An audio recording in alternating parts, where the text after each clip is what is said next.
ඒතර ළමයි මේ 20 25 මේ ෆිසික්ස් පේපර් එකේ ඉස්සෙල්ලා මම මේ පේපර් එක ගැන පොඩ්ඩක් කියලා ඉන්නම්. මේ ඇත්තටම අමාරු ප්‍රශ්න කලින් අවුරුදු වලට බලනකොට කලින් අවුරුදු වල අමාරු ප්‍රශ්න ගොඩක් අහලා තිබ්බනේ. මේ පේපර් එකේ ලොකු අමාරු ප්‍රශ්න නැහැ. හරිද? ගොඩක් ඒවා අහලා තියෙන්නේ මේ පාස් පේපර්ස් ප්‍රශ්න පොඩ වෙනස් කරලා අහලා තියෙන්නේ. පෙළ ප්‍රශ්න තියෙනවා. එහෙමම පාස් පේපර්ස් දිච්ච ප්‍රශ්න මේකට දාලා තියෙනවා. හරිද? එතකොට මේ ඔයාලා මොන මොඩල් පේපර් එක කරත් පාස් පේපර්ස් ටික හරියට කරලා තියෙනවා නම් හරිද? හරියට කරලා තියෙනවා. මේ පේපර් එකේ මොඩල් පේපර්ස් මුකුත් කරලා නැතත් හරිද? පාස් පේපර්ස් ටික ඔයගොල්ලෝ හරියට විවරණය කරලා හරි හරියට කරලා තියෙනවා. නිකන් ඔහෙ කරලා නැතුව මේ පාස් පේපර්ස් ප්‍රශ්න විවරණය කරලා තියෙන්න ඕනේ. හරිද? එහෙම කරලා තියෙනවා නම් ඔයගොල්ලන්ට මේ පේපර් එකෙන් 50න් 40ට වඩා අනිවාර්යයෙන්ම ගන්න පුළුවන්. හරිද? ඒක තමයි මුලින්ම කියන්න තියෙන්නේ. ඒ වගේම ළමයි මේ සැරේ මේ පේපර්ස් එකේ මේ ප්‍රශ්න ගොඩනගලා තියෙන්නේ ගොඩක් තියරි මත පදනම් වෙලා. හරි ගොඩක් තියරි තමයි අහලා තියෙන්නේ. ඒතකොට හොඳට තියරි දැනුම තියෙනවා නම් මේකට ලකුණු ගන්න ලේසියි. හරිද? අනිත් එක තමයි මේ ගොඩක් අයට දැන් MCQ කරනකොට මේ වෙන අවුල තමයි මේ MCQ පේපර් වල වෙලාමදි වෙන එක. හරිද? වෙලාමදි වෙන්න හේතුව ඉතින් මේ අපි පේපර්ස් කරලා මේ පැය දෙකයිනේ අපිට හම්බෙන්නේ. මේ පැය දෙක ඇතුළත කරගන්න මේ පුළුවන් විදිහට වේගය හදාගන්න නැහැ. හරිද? ඒ නිසා මේ සාමාන්‍යයෙන් පේපර් එකක් දුන්නාට පස්සේ දැන් මේ මම විශේෂයෙන් කියන්නේ දැන් මේ 26 ළමයිට 26 ලියන ළමයිට ඉතින් මේ අපි දැන් ඉඳන්ම පේපර්ස් කරලා මේ අපේ ටයිමින් හදාගන්න ඕනේ. හරිද? ගොඩක් අයට දැන් දැන් මේකට පැය 3ක් 4ක් හම්බ වෙනවා නම් මේකේ 50ම ගාන කට්ටිය ගොඩක් ඉන්නවා. හරිද? කියන්නේ දැනුම තියෙනවා අර කාලය ඇතුළත හදාගන්න බැරි ප්‍රශ්න තමයි තියෙන්නේ. තේරෙනවද? ඒක තමයි අවුල. ඉතින් ඒකට අපිට හුරු වෙලා යන්න වෙනවා. නැත්නම් අපිට ගිහිල්ලා කරගන්න බෑ. හරි? පැය දෙක ඇතුළත අපිට 40 පන්න ගන්න බෑ. 40 පන්න ගත්තොත් ඒකක් කියන්නේ MCQ එකෙන් 40ක් එනවා කියන්නේ සෙකන්ඩ් පේපර් එකකිනුත් ඒ වගේ මට්ටමක ලකුණු ප්‍රමාණයක් එනවා කියන එක. හරිද? ඒකයි වැදගත්කම. එතකොට පළවෙනි පේපර් එකේ MCQ එකට 40ක් තියෙනවා කියන්නේ බය වෙන්න දෙයක් නැහැ. හරි? කලාතුරකින් තමයි මේ වගේ කියන්නේ දෙවෙනි පේපරේ 20ක් කිලියොත් තමයි B එකක් එන්නේ. නැත්නම් ඉතින් ඒකක් ගන්න පුළුවන්. හරි. පළවෙනි ප්‍රශ්නේ බලන්න. පහත් සදහන් කුමක් ශක්තියේ ඒකක නිරූපණය නොකරයිද? පහත් සදහන් කුමක් ශක්තියේ ඒකක නිරූපණය නොකරයිද? හරි. මේ වගේ ප්‍රශ්න අහලා දිනවා පාස් පේපර්ස් ඕන් තරම් අහලා දිනවා ඈ. හරි. පළවෙනි එක එකේ පළවෙනියට දීලා තියෙන්නේ kg m වර්ග s ඍණ 2 කියලා. හරිද? ඒක මූලික එකක වලින් ශක්තිය ඒකනේ දීලා තියෙන්නේ. බලමු. එතකොට ශක්තිය ඒකක අපි දන්නේ මොනවද? ජූල්. හරි. ජූල්. ජූල් කියලා කියන්නේ මොකද්ද? Newton metre. එතකොට මෙතන මූලික නිව්ටන් ගන්න මූලික එකක වලින් kg ms ඍණ 2 වැඩි කරන්න ආයි m වලින්. හරිද? එතකොට පළවෙනි එක එනවනේ. එතකොට kg m වර්ග s ඍණ 2. ඕක එනවා. ඊට පස්සේ මේ දෙවෙනි එකේ තියෙන්නේ මොකද්ද? දෙවෙනි උත්තරේ මේ පළවෙනි ආන්සර් එකේ තියෙන්නේ මේක. හරි. දෙවෙනි ආන්සර් එකේ තියෙනවා වොට් වැඩි කරන්න කාලයෙන්. එතකොට එන්නේ ශක්තිය තමයිනේ. වොට් කියන්නේ තප්පරයට ජූල්නේ. හරි. තප්පරයට ජූල් ආයි කාලයෙන් වැඩි කරාට පස්සේ ආයි එන්නේ ජූල් කියලා. හරි ඒකත් හරි. ඊට පස්සේ තුන්වෙනි එක. තුන්වෙනි ආන්සර් එකේ තියෙනවා මේ කිලෝවොට් පැය. හරි. කිලෝවොට් පැය කියලා කියන්නේ ශක්තිමය ඒකකයක්. නේ? කිලෝවොට් පැය කියලා කියන්නේ ශක්තිමය ඒකකයක්. හරි මම මෙතෙන්ද මේ නිකම් උත්තර ටික කියන්නේ නැහැ මේ විවරණයක් කරන්නේ ඉස්සෙල්ලා ළමයිට වැදගත් වෙන විදිහට. හරි. එතකොට කිලෝවොට් කියලා පැය කියන්නේ මේක ඕන තරම් අහලා දිනවා. කිලෝවොට් පැය වලින් වයින්නේ මොකක්ද කියලා අහලා දිනවා. මේ ශක්තිය ඒකකයක් කිලෝවොට් පැය කියලා කියන්නේ. හරි. කිලෝවොට් පැය කියන්නේ කිලෝවොට් එකක ශීඝ්‍රතාවයෙන් පැයක් ක්‍රියා කරොත් කොච්චර ශක්තියක් භාවිතා කරනවද කියන එක. මේක තමයි විදුලි ඒකකයක් කියලා කියන්නේ. කිලෝවොට් පැය එකක්.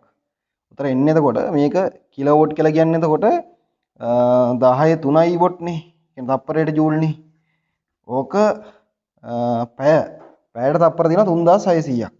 3600ක්. හරි. එතකොට තප්පරයට කියන එකෙන් කැපිලා උතන එනවා 3.6 වැඩි කිරීම 10/6යි ජූල්. ඔන්න ඔච්චර ප්‍රමාණයක් තමයි ජූල් වලින් කිලෝවොට් පැය එකක් කියලා කියන්නේ. හරිද?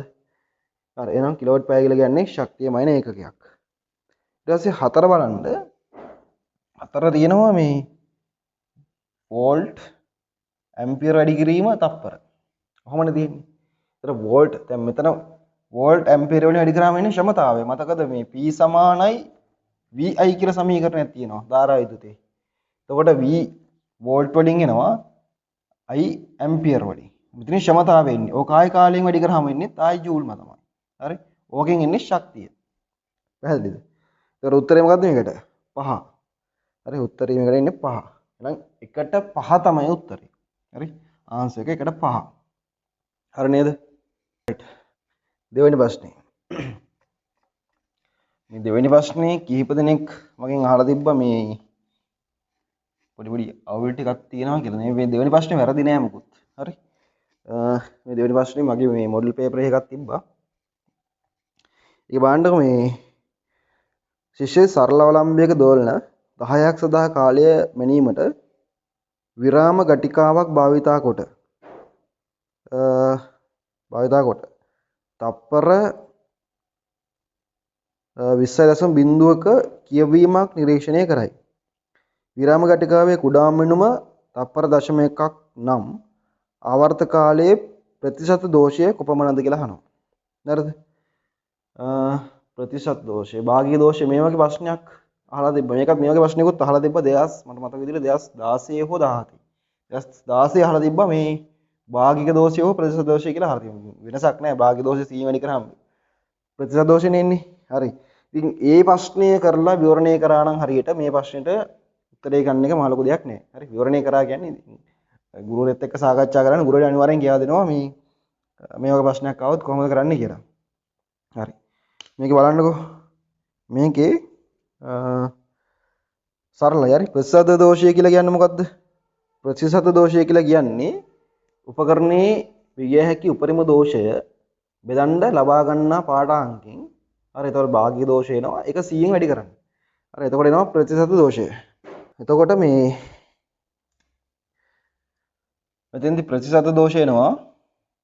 දෝෂය සමානයි. දැන් මේ උපකරණයේ කුඩා මිනුම තප්පර 0.1යි. තප්පර 0.1යි. ලබා ගන්නා පාඨාංකය දෝලන 10ක් සඳහා කාලය තමයි ගන්නෙ. හරි. ඉතින් දෝලන වැඩි සංඛ්‍යාවක් සඳහා ගත්තට පස්සේ එන පාඨාංකයගේ වැඩි වෙනවනේ.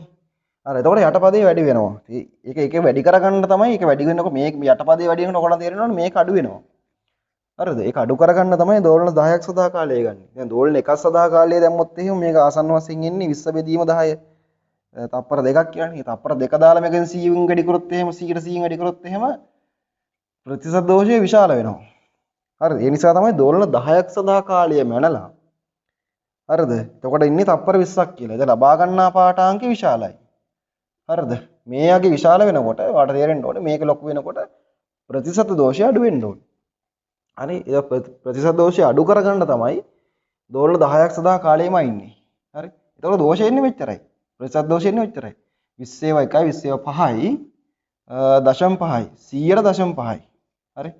ප්‍රතිශත දෝෂය 0.5යි. එතකොට දෙවෙනි එකට ආන්සර් එක එන්නේ 3. හරි. 2ට 3 තමයි උත්තරේ එන්නේ. 2ට 3. හරි. අවුලක් නැහැ. හරි. මේකේ අහන්න පුළුවන් ඉතින් මේ පැටලෙන්න තිබ්බා මේ පැටලෙන්න පුළුවන් මෙහෙම ඉතින් දෝලන 10ක් සඳහා කාලය කියලා දීලා තියෙන නිසා දැන් මේ 20 10න් බෙදලා 2 දාලා හදුවා නම් මෙතන වැඩේ වරදිනවා. හරිද? 2 දාලා හදුවොත් එහෙම වෙන උත්තරයක් එන්නේ. හරිද? එහෙම දාලා හදන්න එපා. එහෙම කරන්නේ නැහැ මෙතනදී. හරිද? දැන් මේ දෝලන 10ක් සඳහා කාලය මයින්නෙත් ඇත්තරම කියන දෝලන සංඛ්‍යාව වැඩි වෙනකොට අපි ගබා ගන්න පාඨාංගයේ අගය විශාල වෙනවනේ. ඉතින් අර ප්‍රතිශත දෝෂය ගණනය කරනකොට කුඩා මිනුම උඩට දාලා ලබා ගන්නා පාඨාංගයගේ තමයි පහළට දාන්නේ. හරිද? ඉතින් ලබා ගන්නා පාඨාංකයගේ වැඩි වෙනකොට හරිද? ප්‍රතිශත දෝෂය අඩු වෙනවා. හරිද? ඒ නිසා තමයි මේ මෙතන දෝලන 10ක් සඳහා කාලය ගන්නෙ. හරිද? දෝලන 10ක් සඳහා කාලය ගන්න ඒකයි. හරිද? ඔයගේ ප්‍රශ්නයක් මේ මගේ මොඩල් පේපර් එකේ තිබ්බා මේ වගේම ප්‍රශ්නයක්. ඒකේ තිබ්බේ මෙහෙම. හරි? මේ ප්‍රශ්නේ අහලා තිබ්බේ මම මෙන්න මෙහෙම අහලා තිබ්බා. සරල අවලම්බයක දෝලන 20කට ගත වූ කාලය සංඛ්‍යාංක ඔරලෝසුවක මිනුව විට තප්පර 2.5 බිංදුවක් විය. මිනුමේ ප්‍රතිශත දෝෂය වන්නේ මොකක්ද කියලා අහලා තිබ්බා. හරි. ඉතින් මේ ප්‍රශ්නේම තමයි තෙන්දි මම අහලා තියෙන්නේ මේ දෝලන 20ක් සඳහා ගත වෙච්ච කාලය තමයි 2.5යි බිඳුවයි තප්පර කියලා දීලා තියෙන්නේ. හරි. ඉතින් බලන්න දැන් මේ අපේ ගානේ දැන් මේ A level වලට හැලා තියෙන ප්‍රශ්නේ මේ දෝලන 10ක් සඳහා කාලය දීලා තියෙන තප්පර මේ දෝලන 10ක් සඳහා කාලය දීලා තියෙන තප්පර 20.0යි තප්පර කියලා. දැන් බලන්න මේ පාඨාංග දෙකේ මෙතන දශම ස්ථාන එකකට තියෙනවා. හේතුව තමයි මේකේ කුඩාම වෙනම දශම එකක් වීම. තේරුණාද? මෙතන දශම ස්ථාන දෙකකට දීලා තියෙන්නේ. මේකේ කුඩාම වෙනම 0.01ක් නිසා තමයි මේක දශම ස්ථාන දෙකකට දීලා තියෙන්නේ. හරිද? ඒකේ වැදගත් ඈ. එතකොට දැන් උපකරණයේ කුඩාම වෙනමේ පිළිබඳ යම්කිසි අදහසක් ගන්න පුළුවන් මේ අපිට මේ දීලා තියෙන දශම ස්ථාන ගාන අනුව. හරිද? ඒතර මෙතන දශම ස්ථාන 1යි කුඩාම වෙනම දශම 1යි. ඒ කියන්නේ දශම ස්ථානයේට මේ කියන්නේ බිඳුවක් තිබ්බට මේ දශම ස්ථානයේ එළියෙන් බිඳුවක් තිබ්බට මේක වටිනාකමක් තියෙනවා. උපකරණයේ කුඩාම වෙනම මේ 0.0 ගන්න මෙතන බිඳු දෙකක් තියන්න පුළුවන්. තේරෙනවනේ? ඒක තමයි ඒකේ වැදගත්කම.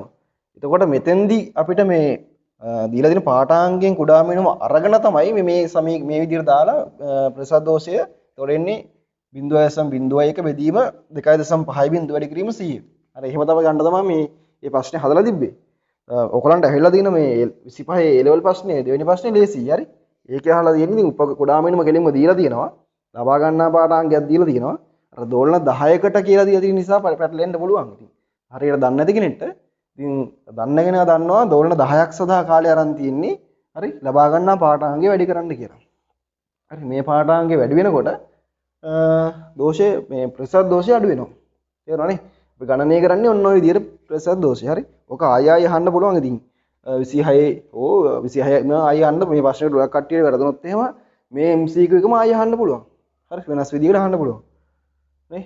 27 හරි එහෙම අහන්න පුළුවන් ඈ. එහෙම හරිද? ඒක නිකම් ප්‍රශ්නේ දෙන්න බෑ කියලා එකක් නැහැ. හරිද? හරි. ඒ ප්‍රශ්නේ ඉවරයි. හරි ඊළඟ ප්‍රශ්නය. දුනු සහ ස්කන්ධ පද්ධතියක් කී ආවර්ත කාලයක් සහිතව දෝලණය වේ. දුන්නේ දිග හරි අඩක් කර එහි ස්කන්ධය ආරම්භක ස්කන්ධයෙන් හරි අඩකට අඩු කළහොත් නව ආවර්ත කාලය කුමක් වේද කියලා අහනවා. හරි. ඒ කියන්නේ අපි හිතමු යම්කිසි දුන්නක් තියෙනවා. මේ දුන්නේ M කියලා ස්කන්ධයක් එල්ලලා තියෙනවා. හරිද? ඒතර දුන්නේ අපි දුන්නේ K කියලා. හරි. එතකොට මේක පොඩි විස්ථාපනයක් කරාට පස්සේ මේ ආරම්භක පිහිටීමෙන් මෙයා දෝලණය වෙන්න ගන්නවා. දෝලන ආවර්ත කාලය T සමානයි 2π හරි m බෙදීම කේවල මූල. හරි m බෙදීම කේවල මූල. දුන්නේ දිග හරියටක් කරනවා. හරි අපි දන්නවා මේ දුන්නේ දිග හරියටක් කරාම දුන්නේ කියන්නේ කොටසක් ගත්තාට පස්සේ දුනු නියතය ඩබල් වෙන්න ඕනේ. 2k වෙන්න ඕනේ. හරි දුනු නියතය 2k වෙන්න ඕනේ. ඒ වගේම ස්කන්ධය අඩක් කරනවානේ. හරි එතකොට අපි හිතමු t dash කියලා ගන්න. t dash සමානයි 2π එතකොට mk භාගයක් වෙනවා. බෙදීම 2යි m බෙදීම 2යි k 2යි k වෙනවා. හරි ඔන්න ඔහම තමයි දැන් එන්නේ. වෙනසක් නැහැ.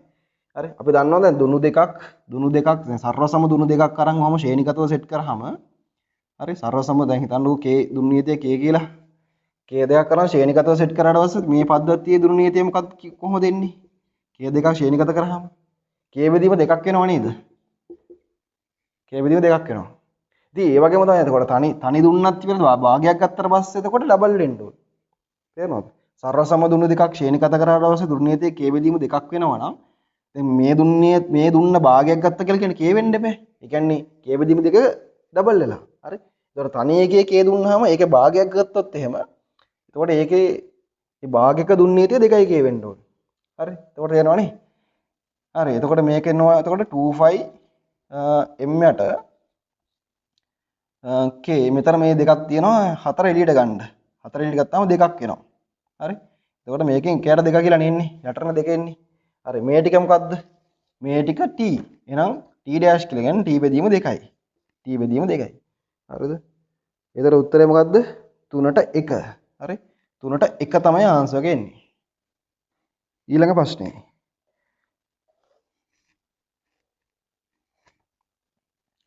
තන්තුවක ප්‍රතිවිරුද්ධ දිශාවට ගමන් කරන සරල සම තීර්ය තරංග දෙකක් අධිස්ථාපනය වී ස්ථාවර තරංගයක් සාදයි. යාපද නිස්පන්ද දෙකක් අතර දුර මීටර් 12ක් නම් මුල් තරංගවල තරංගායමය කොපමණද? හරි. අපි දන්නවා සරල සම තීර්ය තරංග අධිස්ථාපනය වෙලා තීර ස්ථාවර තරංග ඇති වෙනවනේ. සරල සම. හරි. සරල සම තීරයක් තරංග දෙකක් අධිස්ථාපනය එක මතයක ගමන් කරලා ඇති වෙනවා මේ තීරයක් ස්ථාවර තරංග ඇති වෙනවා. හරිද? එතකොට එතෙන්දී සංඛ්‍යාත සමානයි. හැබැයි ආවර්ත කාල භාගික වෙනසක් තියෙනවා. හරි? එතකොට එකම මාධ්‍ය උපයෝගීකරණ යන්නේ. හරි? එතකොට මෙන්න මෙහෙම ඇති වෙනවා. දැන් මේකේ එතකොට මෙන්න මෙහෙමනේ ඉන්නේ. හරි? ඔහොම. හරි. මේ ලස්සනට අඳින්න ඕනේ. හරි. ඔන්න ඔහොම තරංග රටාවක් ඉන්නේ. මේක එතකොට නිස්පන්ද කියන්නේ මේවා නිස්පන්ද. මේ නිස්පන්ද. හරි මේවානේ ප්‍රස්පන්ද වෙන්නේ. එතකොට යාබද නිස්පන්ද දෙකක් අතර දුර කියලා කියන්නේ මෙන්න මේ දුර තමයි 12 සෙන්ටිමීටර් වෙන්නේ. පැහැදිලිද? හරි. ඔක තමයි 12 සෙන්ටිමීටර් වෙන්නේ. හරි. එතකොට අපි දන්නවා මේ දුර කොච්චරද? ලැම්ඩා බෙදීම දෙකක් තමයි ඔය 12ක් කියලා ඉන්නේ. හරි. ලැම්ඩා කියන්නේ කොච්චරද එතකොට 24යි. හරි. ලැම්ඩා කියන්නේ 24යි. සරලයි හරි. වැඩි වෙලාවක් ගන්න එපා මේ පළවෙනි MCQ වලට. ලැම්ඩා කියන්නේ 24යි. එතකොට මේ ඔරිජිනල් එකෙත් හරි තරංගායමේ අරමුණ ඔක්කොම සමානයිනේ. සරල සමනේ. හරි. සරල සම තරංග දෙකක් එක මතයක ආවර්ත කාල භාගික වෙනසක. හරි. ආවර්ත කාල භාගික කාල වෙනසක් ඇතිව එක මතයක ගියාට පස්සේ තමයි ස්ථාවර තරංගය හටගන්නේ. හරිද? එතකොට මේ අපි දන්නවා එතකොට මේ දැන් මේ හැදෙන ස්ථාවර තරංගයේ ආවර්ත කාලය හරි ඒ වගේම ලැම්ඩා කලින් ගියේ ඔරිජිනල් එකේ තරංගායාමයේ ආවර්ත කාල වලට සමානයි. තේරුණාද? ඒවා සමානයි. එතකොට ඒ නිසා එතකොට දැන් මේකේ හෙව්වට පස්සේ අපිට එන්නේ ලැම්ඩා බෙදීම දෙකත් සමාන 12යි කියලා දීලා තියෙන්නේ. නෑ ලැම්ඩා කියන්නේ 24යි. හරි? ලැම්ඩා කියන්නේ 24යි. දැන් මේකට උත්තරේ එන්නේ 24 දීලා තියෙන්නේ 4ට. 4ට 4 තමයි උත්තරේ. හරි? 4. රයිට්. හරි නේද? හරි ඊළඟ ප්‍රශ්නෙට යන්. 5. තිරසර ටීටා කෝණයක් ආනතව වස්තුවක් u ආරම්භක ප්‍රවේගයෙන් ප්‍රක්ෂේපණය කරේ. වායු ප්‍රතිරෝධය නොසලකා හරින්නලු ප්‍රක්ෂිප්තිය පිළිබඳ පාත ප්‍රකාශ සලකා බලන්න කියලා කියනවා. හරි? හරි. u ප්‍රවේගයෙන් දන්නවම ප්‍රක්ෂිප්තියක් ඉන්නේ මේකේ තිරසට කෝණය. මෙන්න මේ කෝණය තීටා. හරි? එතකොට අපි දන්නවා මේක එතකොට මේ දිශාවට තියෙන තිරස් දිශාවට තියෙන ප්‍රවේග සංරචකයේ u cos θ වෙනවා. මේ දිශාවට u sin θ වෙනවා. හරිද? අපි දන්නවා u cos θ මේකෙදි වාත ප්‍රතිරෝධය නොසලකා හැරියොත් එහෙම කොහෙදිවත් වෙනස් වෙන්නේ නැහැ. u cos θ වෙනස් වෙන්නේ නැහැ. හැබැයි u sin θ හරි උපරිම ලක්ෂයේදී උපරිමසේදී හරි මේක අපි උපරිමස කියලා ගමුකෝ h. උපරිමසේදී අපිට තියෙන්නේ මේ සංරචකයේ විතරයි. u cos θ විතරයි. හරි? u sin θ උපරිමෝසයේදී බිඳුවක් එනවා. හරි? ඊට පස්සේ ආපහු එන්න u sin θ සංරචකයේ පල්ලට මේ පැත්තට හැදෙනවා. එහෙම නෙවෙන්නේ. හරි. එතකොට උත්තර දිහා බලන්න. පළවෙනි එක චලිතයේ පුරාවටම වස්තුවේ චාල ශක්තිය නියතව පවතී කියුවහම වැරදි. හරි? ඒ ප්‍රකාශය වැරදි. ඒ වැරදි. u cos θ විතරනේ නියත වෙන්නේ. u sin θ සංරචකය එන්න අඩු වෙනවනේ. හරි? ඒක වෙනස් වෙනවා. ඒ නිසා මොකද විභව ශක්තිය වැඩි වීමක් තියෙනවනේ. විභව ශක්තිය වැඩි වෙලා ආයි අඩු වෙනවා. හරි? එතකොට චලිතයේ පුරාවටම චාල ශක්තිය නියත වෙනවා ගුවාම වැරදි. හරි? ආරම්භ චාල ශක්තිය භාගයයි m u වර්ගනේ. හරි? ඒක එන්න අඩු වෙනවා. අඩු වෙලා ආයි වැඩි වෙනවා. චාල ශක්තිය. හරි? එතකොට ඒ වැරදි.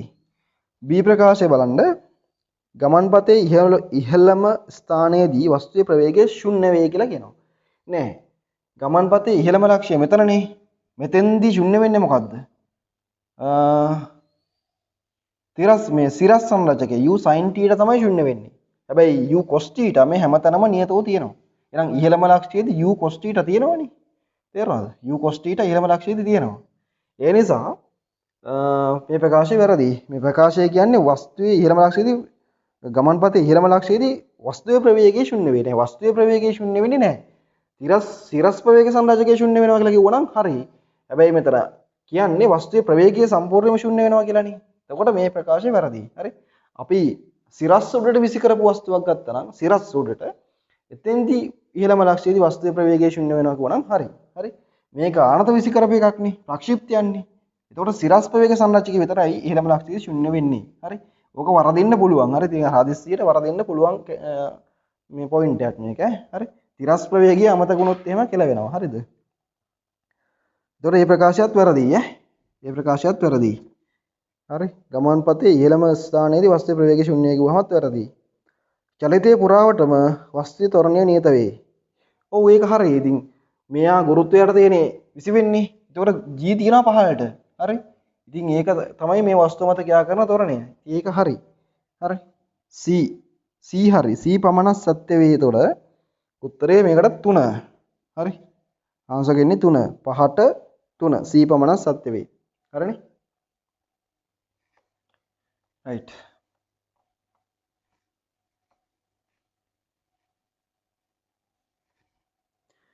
ඊට පස්සේ කියනවා 6 එක එකී ප්‍රතිරෝධයේ කැපිටල් R වන සරසම් ප්‍රතිරෝධ 3ක් සපයා ඇත. ඒවායින් ලබාගත හැකි අවම සහ උපරිම ප්‍රතිරෝධ පිළිවෙලින් මොනවද කියලා අහනවා. හරි. අර කලින් අවුරුදු වල දීලා තිබ්බ ප්‍රතිරෝධ පද්ධති ගණන් එක බලනකොට මේවා ඉතින් සිම්පල්. හරි. මොනවද තියෙන්නේ? එක එකී ප්‍රතිරෝධයේ R වන සරසම් ප්‍රතිරෝධ 3ක් දීලා තියෙනවලු. ඔය තුන ශ්‍රේණිගතව සම්බන්ධ කරාම අපි දන්නවා මෙහෙම ශ්‍රේණිගත විදිහට සම්බන්ධ කරොත් 3i R ගන්න පුළුවන්. R සම්බන්ධ කරාම මේ ලක්ෂ දෙක අතර AB කියලා හිතමු. ඔය දෙක අතර සමග ප්‍රතිරෝධය කීයද 3IR. හරි 3IR. ඔක තමයි ගන්න පුළුවන් උපරිම ප්‍රතිරෝධය. හරි. ඔය තුන සමාන්තරගතව සම්බන්ධ කරොත් මෙහෙම. ඔය විදිහට. ඔහම. මේ ලක්ෂ දෙක අතර සමග ප්‍රතිරෝධය කීයද? R තුනක් සමාන්තරගත කරාම R බෙදීම 3යි. හරි. මේක හදලා පෙන්නන්න දෙයක් නැහැ. හරි. එහෙනම් උත්තරේ අවම ප්‍රතිරෝධය R බෙදීම 3යි. උපරිම ප්‍රතිරෝධය 3IR. උත්තරේ 5. හරි. 7 වෙනි ප්‍රශ්නේ බලන්න ක්වාක් පිළිබඳව පහත් ප්‍රකාශ සකසා බලන්න. ක්වාක් පිළිබඳ පහත් ප්‍රකාශ සකසා බලන්නලු. පළවෙනි කෙනා ක්වාක් වර්ග 6ක් ඇත. ඔව්. හරි. ක්වාක් වර්ග 6ක් තියෙනවා. මොනවද? මේ අංශු භෞතික විද්‍යාව කියන්නේ 2019න් පස්සේ මම හිතන්නේ හඳුන්වලා දුන්නේ සිලබස් එකට. මේක හඳුන්වලා දුන්නාට පස්සේ හැම අවුරුද්දකම එක MCQ එකක් දානවා. මේ අංශු භෞතික විද්‍යාවේ එක MCQ එකක් තියෙනවා. හැම අවුරුද්දකම තියෙනවා. හරි. දැන් 25 එකක් තියෙනවා. 26ත් එකක් එයි. හරිද? අපි දන්නවා ක්වාක්ස් වර්ග 6ක් තියෙනවා. ඒක හරි. පළවෙනි ප්‍රකාශය හරි. හරිද? මොනවද ක්වාක්ස් වර්ග?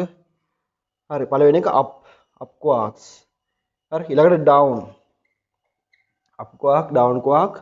අනික charm. හරි. අනික strange කියලා එකක් තියෙනවා. 4යි. අනික top bottom.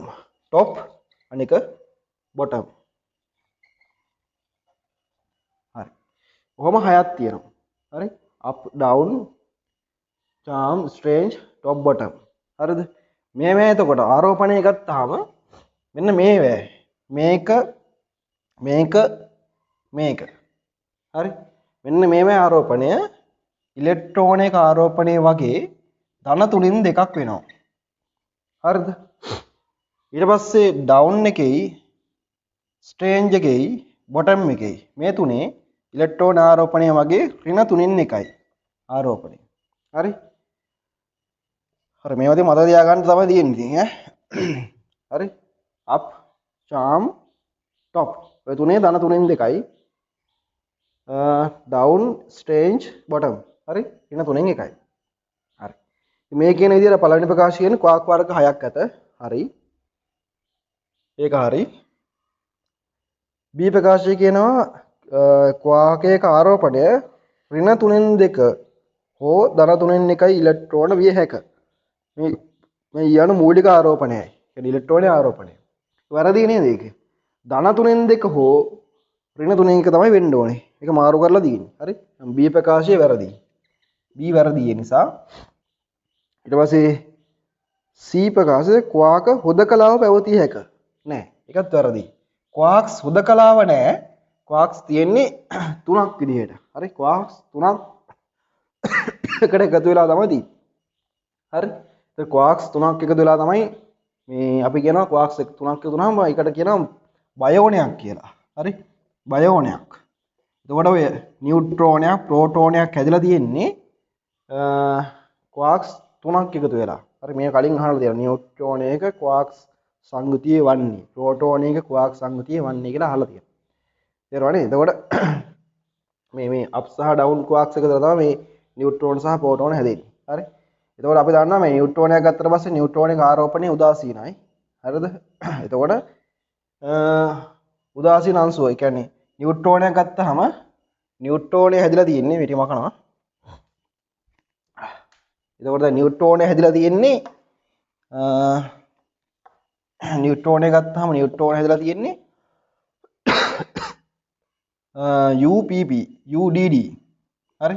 ඒ කියන්නේ අප් quarks එකයි ඩවුන් quarks දෙකයි. ඒතර බලන්න ප්‍රෝටෝනය හැදලා තියෙන්නේ අප් quarks දෙකයි ඩවුන් quarks එකකිනුයි. හරි. බලන්න ඒතර ආරෝපණය වෙන දාලා මේකේ. දැන් නියුට්‍රෝනයේ අප් quarks එකක් තියෙනවා. එතකොට ආරෝපණය ධන 3න් 2යි. හරි ධන ඒවා 3න් 2යි. ඩවුන් quarks දෙකක් තියෙනවනේ. එතකොට ඍණ 3න් 2 දෙකක්. ඍණ 3න් 1 දෙකක් තියෙනවා. හරි. ධන 3න් 2යි ඍණ එතකොට ඍණ 3න් 2යි උදාසීනයි එතකොට මේක. හරි එහෙම තමයි ඒක උදාසීන වෙන්නේ. ප්‍රෝටෝන එක ගත්තට පස්සේ අප් quarks ධන 3න් 2 දෙකක් තියෙනවා. හරි. ධන හරි. ඕකෙන් අඩු වෙන්න ඕන ඍණ 3න් එකක්. ඩවුන් එක ඍණ 3න් එකයිනේ. ඒතර බලන්න එන්නේ කොච්චරද කියලා. එතකොට 4 වෙදීම 3යි. එකෙන් එකක් අඩු වුණාම එතකොට 3 වෙදීම 3යි කියන්නේ ධන 1යි. හරි. ධන 1ක ආරෝපණයක් එනවා. හරි. කොහොම තමයි ආරෝපණය හැදෙන්නේ ඔගේ. ප්‍රෝටෝන ආරෝපණය ධන 1ක් එන්නේ. හරි. ධන 1යි ඊනේ එතකොට එන්නේ. ඒතර ඉලෙක්ට්‍රෝන ආරෝපණය වගේ ධනගයක් තමයි එන්නේ ඒකේ. හරි. නියුට්‍රෝනික ආරෝපණය උදාසීන වෙන්නේ මෙහෙම. අප් quarks එකයි ඩවුන් quarks දෙකයි. ඒතර මේ අපි ආරෝපණය දන්නවනේ කලින් ඉඳන්ම. නියුට්‍රෝන ආරෝපණය උදාසීනයි ප්‍රෝටෝන ආරෝපණය ධන 1ක් කියලා දන්නවා. ඒතර මේ quarks සංයුතිය පැටලෙන්නේ නැහැ අපිට. මෙහෙම ආරෝපණය එන විදිහ මතක තියාගත්තා නම්. පැහැදිලිද?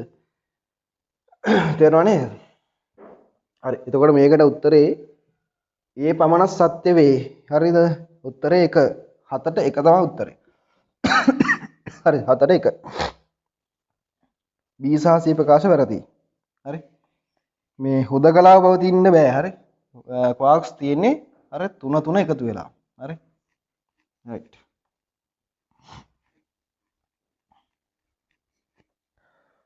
අටවෙනි ප්‍රශ්නය ඒකලිත Q ලක්ෂීය ආරෝපණයක් පාරවිදුලි නියතයේ K වන පාරවිද්‍යුත් මාධ්‍යයක තබා ඇත. ලක්ෂීය ආරෝපණයක් මේ ලක්ෂීය ආරෝපණයේ සිට සිම්බල් R තුනකින් මාධ්‍ය තුළ ඇති ලක්ෂයක විද්‍යුත් ශේෂ්ඨ තීව්‍රතාවය විශාලත්වය කුමක්ද? හරි පාස් පේපර් ප්‍රශ්න මේවා. හරි. අතන අපි දන්නවා මේ පාරවිද්‍යුත් නියතය කියලා කියන්නේ මොකක්ද? K කියලා කියන්නේ යම් මාධ්‍යයක පාරවේද්‍යතාවය හරි වාතය හෝ රිත්තේ එප්සයිලන් නෝට් වලින් බෙදුවාම එන අගය. එහෙනම් මේ මාධ්‍යයේ පාරවේද්‍යතාවය අපිට ගත්ත හැකි K එප්සයිලන් නෝට් කියලා. හරිද? ඔක හදාගන්න තමයි K දීලා තියෙන්නේ. හරි. ඕවා තියරි සම්පූර්ණ තියරි. එතකොට අපි දන්නවා යම් කිසි ලක්ෂීය ආරෝපණයක් තියෙනවා Q කියලා. මේ Q ආරෝපණය දන් R දුරකින් හරි සිම්පල් R දුරකින් විද්‍යුත් ශේෂ තීව්‍රතාවය හොයන්න ඕන වුණාම මොකද කරන්නේ? අපි මේ ලක්ෂයෙන් ධන 1 කූලෝම් ආරෝපණයක් තියෙනවා. ධන 1 කූලෝම් ආරෝපණයක් මෙන්න මේ ලක්ෂයෙන් තිබ්බට පස්සේ ඕක මත ඇති වෙන බලය හෙව්වනම් හරි. හරි. එහෙනම් අපිට කූලෝම් නියමය භාවිතා කරලා E සමානයි එතකොට කැට 4යි එප්සයිලන් දාන්න ඕන මොකද්ද? මාධ්‍ය පාරවිද්‍යාව K එප්සයිලන් නෝට් කියලා. හරි. මේ දෙක අතර බලය හොයන්න. එතකොට Q වැඩි කිරීම 1 යට R වර්ග. හරි. එහෙනම් E සමානයි Q යට 4යි 5 K එප්සයිලන් නෝට් R වර්ග වලින් එනවා. හරි. තනිකර තියරියක් ඈ. දැන් මොකක්ද උත්තරේ? මේ ආන්සර් එක තියෙන්නේ 4යි 5 K එප්සයිලන් නෝට් R වර්ග. උත්තරේ 2. හරි. 8ට 2 තමයි උත්තරේ. 8ට 2.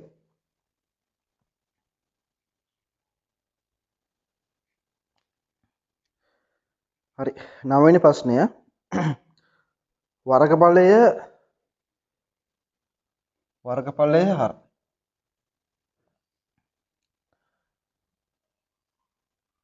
වර්ග සෙන්ටිමීටර් 25ක් විච්ච වර්ග සෙන්ටිමීටර් 25ක් විච්ච වට 200ක් ඇති. හරි. කම්බිතංකරයක් මෙහෙම වට 200ක් උතලා තියෙන්නේ. හරි. ඒතර මේකේ කම්බිතංකරේ මෙහෙම ත්‍රිකෝණාශ්‍රාකාර විදිහට නතන්නේ. ඒතර ඒකේ වර්ගඵලය එන්නේ වර්ග සෙන්ටිමීටර් 25යි. හරි. කම්බියක හරස්කඩ එහෙම නෙවෙයි ඈ. කම්බිය මෙහෙම වට 200ක් උතලා තියෙන්නේ. ඒතර මෙන්න මේ වර්ගඵලය එනවා වර්ග සෙන්ටිමීටර් 25ක්. හරි. වට 200ක් උතලා තියෙන්නේ. හරි. වට 200ක් යනවා. හරි. වට 200ක් යනවා. දකරයක තලයට ලම්බව. හරි. අපි හිතමු අතුලට කියලා.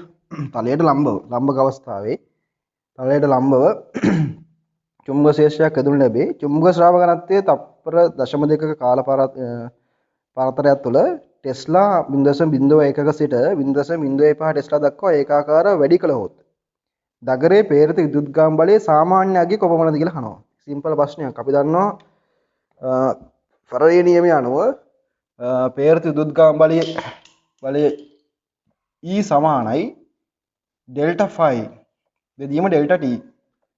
ශ්‍රාවය වෙනස් වීමේ ශීඝ්‍රතාවය ප්‍රේරිත විදුත්ගාම වලට අනුලෝමව සමානුපාතික වේ කියලා තමයි නියමයේ තියෙන්නේ. හරි.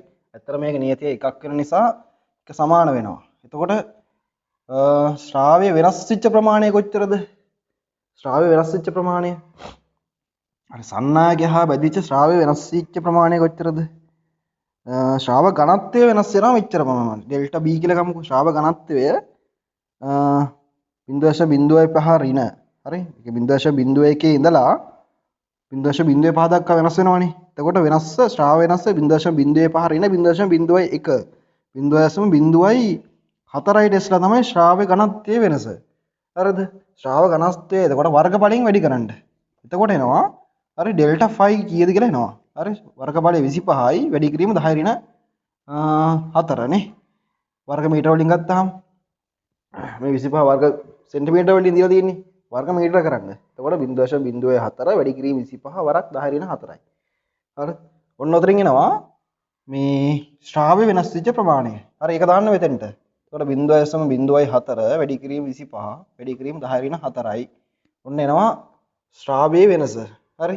ඔය වෙනස වෙන්න ගත වෙච්ච කාලය කොච්චරද? තප්පර 0.2යි. එහෙනම් 2 වැඩි කිරීම 10 ඍණ 1යි. හරි. හරි. ඔය එන්නේ එක කම්බි පොටක් විතරක් තිබ්බනම් තමයි ඔය එන්නේ. හරිද?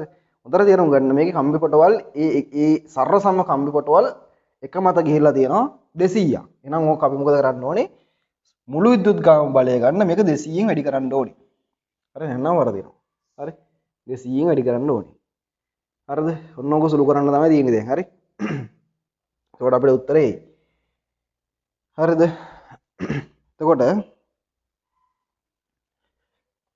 හරි මෙතන එනවා මෙතන තියෙන 4 වැඩි කිරීම 10 ඍණ 2 කියලා ලියා ගන්න ලේසියට ඍණ 2යි. එතන 25යි. හරි වැඩි කිරීම 10 ඍණ 4යි.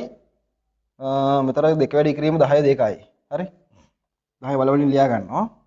මෙතන එතකොට 2 වැඩි කිරීම 10 ඍණ 1යි. එතකොට සුළු කරන්න ලේසි.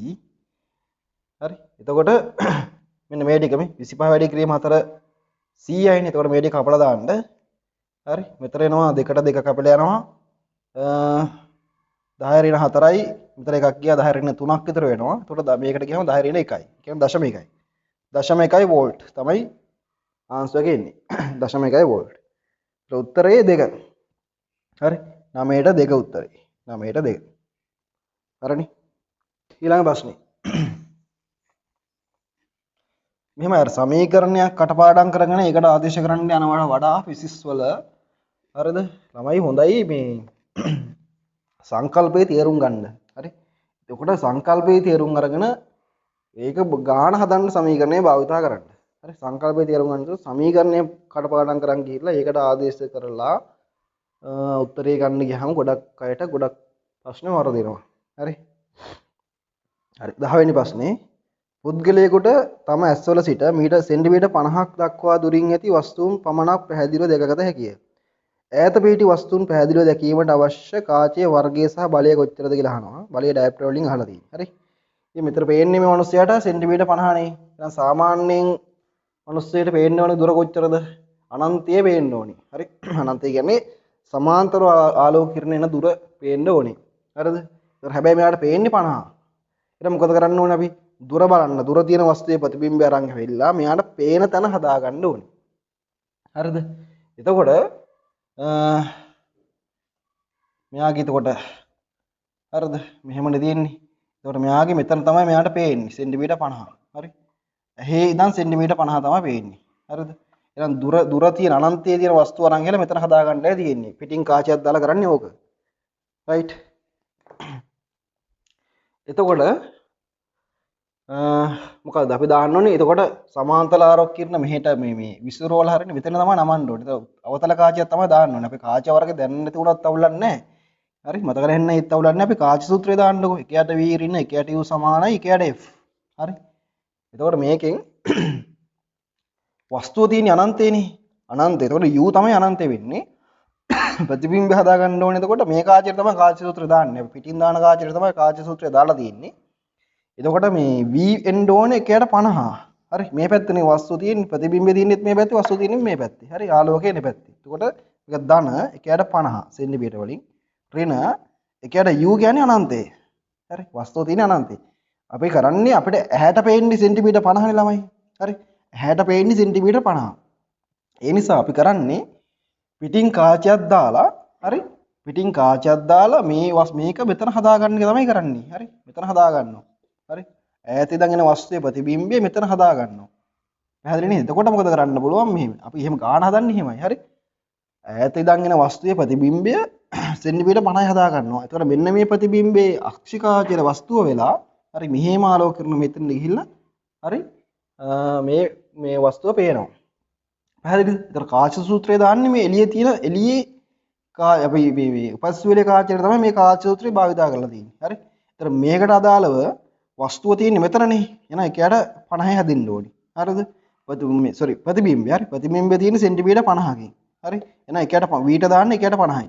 හරි. කාචර ඉදිරියෙන් නිසා ආලෝක කිරණ එන පැත්ත නිසා මේක ධන වෙනවා. හරි ධනයි. මේ ඍණ කියන්නේ මේ සමීකරණයේ තිබ්බ ඍණ එකයට u කියලා කියන්නේ වස්තු දුර. වස්තු දුර අනන්තයිනේ. එහෙනම් එකයට අනන්තය. හරි. සමානයි එකයට f. හරි. ඒතර මෙතන බිඳුවක් කියලා එනවා. අපිට එනවා f සඳහා උත්තරේ හරි ධන 50 සෙන්ටිමීටර කියලා. එහෙනම් නාභිය සඳහා ධන උත්තරයක් එන්නේ මොකේද? අවතල කාචයට. හරි. එහෙනම් මේක අවතල කාචයක් කියලා එනවා. ඔයගලන්ට මතක තිබ්බේ නැතත් අවුලක් නැහැ. මේ අවතල කාචයක්ද මේ මෙතරදී අවිතර දෘෂ්ටිකත්වයට තියෙන්නේ. ඒතර මේකට දාන්න ඕනේ අවතල කාචයක්ද උත්තල කාචයක්ද කියලා මතක තිබ්බේ නැතත් කාච සමීකරණයෙන් ගත්ත හැකි. හරි. අපි දන්නවා කාචයේ අවතල කාචයක නාභිය ධන වෙනවා.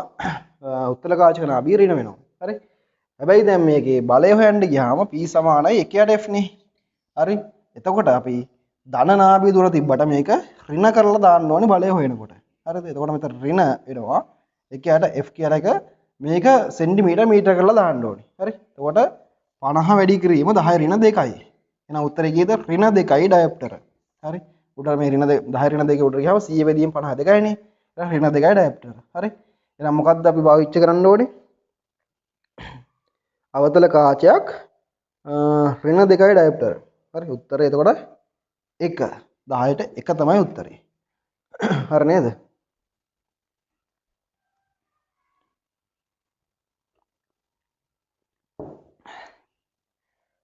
හරි. ඊට පස්සේ ළමයි මේ සුපුරුදු ප්‍රශ්නය 11 ප්‍රශ්නය මේක මම මේ මොඩල් පේපර් මට මතකයි හොඳට මේ අන්තිමට මම මේ කරපු මොඩල් පේපර් එකේ තිබ්බ ප්‍රශ්නයක්. හරි. ඒකයි බලන්නකො මේ 11 ප්‍රශ්නේ. ඒකේ අහලා තියෙන්නේ මෙහෙම හරිද? නොයැදි දිග සෙන්ටිමීටර් 10ක් වන ඒකාකාර කම්බියක කිලෝග්‍රෑම් එකක ස්කන්ධයක් සම්බන්ධ කර ඇත. කම්බිය හරස්කඩ වර්ගඵලය වර්ග සෙන්ටිමීටර 1ක් වන අතර කම්බියේ ද්‍රව්‍ය අම්මාපාංකයක වැඩි කිරීම 10 11ක් වේ. රූපේ පෙන්වා ඇති පරිදි අරේ ආසන්න අගය සෙන්ටිමීටර 10ක් වන වෘතයක 2 ms ශ්‍රේණියක නියත වේගකින් ස්කන්ධයේ ගමන් කිරීමට සලස්වන ලදී. කම්බියේ විතදිය කොපමණද කියලා අහලා තියෙනවා. හරි. මම මේක ගානක් දුන්නේ මේ පේපර් එකේ තිබ්බේ මෙහෙමයි. හරිද? මේකම තිබ්බා මේ විදිහේ රූපයක් ඇදලා. අතන මම ඔමේගා දීලා තිබ්බේ. අන්තිමට මම අහන්නේ මේ ද්‍රව්‍ය යම් බහපාංකය අහන්නේ. හරි. කම සමීකරණය භාවිත කරලා තියෙන්නේ. මම විතතිය දීලා යම් මාපාංකය අහලා තිබ්බේ. හරිද? දැන් මෙතන තියෙන්නේ මේ යම් මාපාංකය දීලා විතතිය අහන්න. හරි? මේ මේකේ මහලක දෙයක් නැහැ. හරි? මෙන්න මෙහෙම දැන් වෘත්තාක තිරස් වෘත්තයකට යන්නේ මේක. එතන මෙතන ස්කන්ධය තියෙනවා. හරි? එතකොට මේකෙන් අපි කේන්ද්‍රාභිසාරී බලය සපයන්න. එතකොට මේකෙන් දැන් මේ කම්බිය ඇදෙනවනේ. හරි? යම්කිසි ප්‍රමාණයක් ඇදෙනවා. හරි? ඒක තමයි විතතිය කියලා කියන්නේ. එතකොට ඇදීම නිසා මේකේ ඇතුළේ අභ්‍යන්තරව බලයක් ගොඩ නැගෙනවා. හරි? ඒ බලයෙන් තමයි මේ ස්කන්ධයට අවශ්‍ය ස්කන්ධයේ වෘත්තාකාර චලිතයක යන්න අවශ්‍ය කේන්ද්‍රාභිසාරී බලය ලබා දෙන්නේ. හරි? එහෙනම් කේන්ද්‍රාභිසාරී බලය ලබා දෙන්නේ F නම් කේන්ද්‍රාභිසාරී බලය අපි F කියලා F සමානයි මොකක් වෙන්න ඕනද අපිට ගත්ත හැකි v වර්ගයට r වලින්. පැහැදිලිද? කේන්ද්‍රාභිසාරී බලය F සමානයි v වර්ගයට r. එතකොට මෙතන v වර්ග එතකොට 2 වර්ග r කියලා කියන්නේ 10 සෙන්ටිමීටර 10යිනේ. ආසන්න වශයෙන් සෙන්ටිමීටර 10යි. හරි? පොඩි විතතියක් තිබ්බ කියලා අරේ වෙනස් වෙනවා කියලා කණ්ඩ ඕනේ නැහැ අපි. හරි? එතකොට 10 ඍණ 1යි. එතකොට 40යි. හරි? නිව්ටන් 40ක් වෙනවා කේන්ද්‍රාභිසාරී බලය. හරි? එතකොට කේන්ද්‍රාභිසාරී බලය සමාන. එතකොට අපි දැන් මේකට හරි හුක් නියමයේ දානකොට F බෙදීම A සමානයි y e යට l. ඉතින් ඕක දානකොට මේ F ට දැම්ම හැකියද 40. තේරෙනවද? F ට දැම්ම හැකි 40. ඉතින් මෙයාට කේන්ද්‍රාභිසාරී බලය ලබා දෙන්නේ ඇදීම නිසා ඇති වෙන අභ්‍යන්තරයෙන් ගොඩනගෙන හරි බලය. හරි? එතකොට ඒක තමයි 40ක් කියලා අපි මේ ගණනය කරලා තියෙන්නේ. ඒක කේන්ද්‍රාභිසාරී බලයට සමානයි. හරි? එතකොට 40 සමානයි 40ට අරස්කඩ වර්ගඵලය මේ කියනවා වර්ග සෙන්ටිමීටර 1යි. ඒ කියන්නේ 10 ඍණ 4යි වර්ග මීටර. හරි? වර්ග මීටර කරලා දාන්න ඕනේ. යම් මාපාංකය දීලා තියෙනවා 1 වැඩි කිරීම 10 11යි. විතතිය තමයි මේක අහන්නේ නේ. ඊ අහන්නේ. ආරම්භක දිග එතකොට සෙන්ටිමීටර 10යි. ඒ කියන්නේ 10 ඍණ 1යි. හරි? මීටර වලින්. හරි? දැන් ඕක සුළු කරන්න තමයි තියෙන්නේ. හරි? රයිට්. ලේසි. එතකොට මේක එන්න ඕනේ E සමානයි මම උඩට කියනවා E සමානයි මෙතන සුළු කරාම අපිට එනවා මේ 10 ඍණ 1යි 10 ඍණ 3යි එතකොට එනවා 40 යට එතන 10 ඍණ 3යි මේක මෙහෙට ගුණ කරාට පස්සේ 10 ඍණ අපිට එනවා මේ 10 එනවා අපිට 7ක් කියලා මේ 8ක් කියලා 10 8ක් කියලා වැඩි කිරීම 10 8ක් කියලා එනවා. ඒ කියන්නේ එතකොට මෙතන ගෙවුනම 4 වැඩි කිරීම 10 ඍණ 7යි කියලා උත්තරේ එන්නේ. 4 වැඩි කිරීම 10 ඍණ 7යි. කියන්නේ අපිට දීලා තියෙන මයික්‍රෝමීටර වලින් උත්තර දීලා තියෙන්නේ. ඒ කියන්නේ 0.4 වැඩි කිරීම 10 ඍණ 6ක් කියලා ගත්ත හැකිනේ. එහෙනම් 0.4යි මයික්‍රෝමීටර තමයි එන්නේ. හරි. 0.4යි මයික්‍රෝමීටර උත්තරේ 2. 11ට 2. 11ට 2 උත්තරේ. හරිනේ. ඊළඟ ප්‍රශ්නේ. හරි. හරි ඕගොල්ලන්ට මොන හරි ගැටලුව තියෙනවා නම් මේ වීඩියෝ බලනකොට මේ කමෙන්ට් කරන්න. හරි? මම ඒවට උත්තර දෙන්නම්. හරි? ඊළඟ ප්‍රශ්නේ. සිව් රෝද එළවුම් රෝද හතරටම ඉංචිමින් ජවය සපයන මොටර රථයක් නිශ්චිතතාවයෙන් ආරම්භ වී තිරස් ඍජු මාර්ගයක ඒකාකාර තොරණයෙන් ගමන් කොට තප්පර 5කදී පැයට කිලෝමීටර් 72ක ප්‍රවේගයක් ලබා ගනී. වායුපද රෝධය නොසලකා හරින්නලු තොරණය වන කාලයේදී ටයරය සහ මාර්ගය අතර ඇති අවම ස්ථිතික ඝර්ෂණ සංගුණකය කොපමණද කියලා අහනවා. හරි. එහෙනම් බිඳුවෙන් පටන් අරගෙන u සමානයි බිඳුවෙන් පටන් අරගෙන මේක 72 කියලා කියන්නේ කොච්චරද? 72 18න් 5න් වැඩි කරන්නකෝ. 18න් 5 18 1 18 4යි 20යි. 20යි ms වෙන ප්‍රවේගයක් ලබා ගන්නවා තප්පර 5න්. හරි තප්පර 5යි. තප්පර 5යි ගත වෙන්නේ. තප්පර 5යි. වාත ප්‍රතිරෝධය නොසලකා හරින්නලුනේ. එතකොට මේකේ ත්වරණය හොයන්නකෝ. හරි. අපිට පුළුවන් v සමානයි u ධන at දාන්න. හරි u ධන at දාන ඉදිරියට. එතකොට v කීයද? 20යි u බිඳුවයි ත්වරණීය a තප්පර 5යි. හරි. එහෙනම් a සමානයි 4යි ms ඍණ 2 ත්වරණයක් එනවා. a සමානයි 4යි ms ඍණ 2 ත්වරණයක් එනවා. හරිද? හරි. එහෙනම් අපි දන්නවා බලය යෙදිච්ච බලය අපිට F සමානයි m දැම්මහම එනවා m ස්කන්ධය m නම් m වැඩි කිරීම 4 කියලා. m වැඩි කිරීම 4 බලය.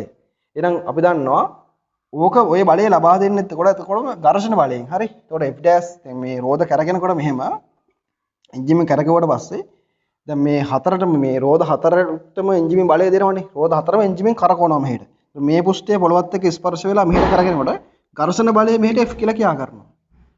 හරිද? එහෙනම් ඝර්ෂණ බලය එන්න ඕනේ මුළු බලය. හරි? එතකොට F dash සමානයි mu r කියලා දැන් මෙහෙකිනේ. එහෙනම් ඝර්ෂණ බලය 4i a 4i m mu වාරයක් r සමානයි දැන් මේකේ mg ට සමානයිනේ. හරි? අභිලම්බ ප්‍රතික්‍රියාව බරට සමානයි. එහෙනම් එතනට mg කියලා දාන්න. හරි? දැන් බලන්න m time කැපිලා යනවා. එහෙනම් mu කියලා කියන්නේ කීයද? මේක 10යිනේ. හරි? 0.4යි. mu 0.4යි. හරි? එහෙනම් උත්තරය 2. හරි? එහෙනම් 12ට ආන්සර් එක 12ට ආන්සර් එක 2. 12ට ආන්සර් එක 2. රයිට්.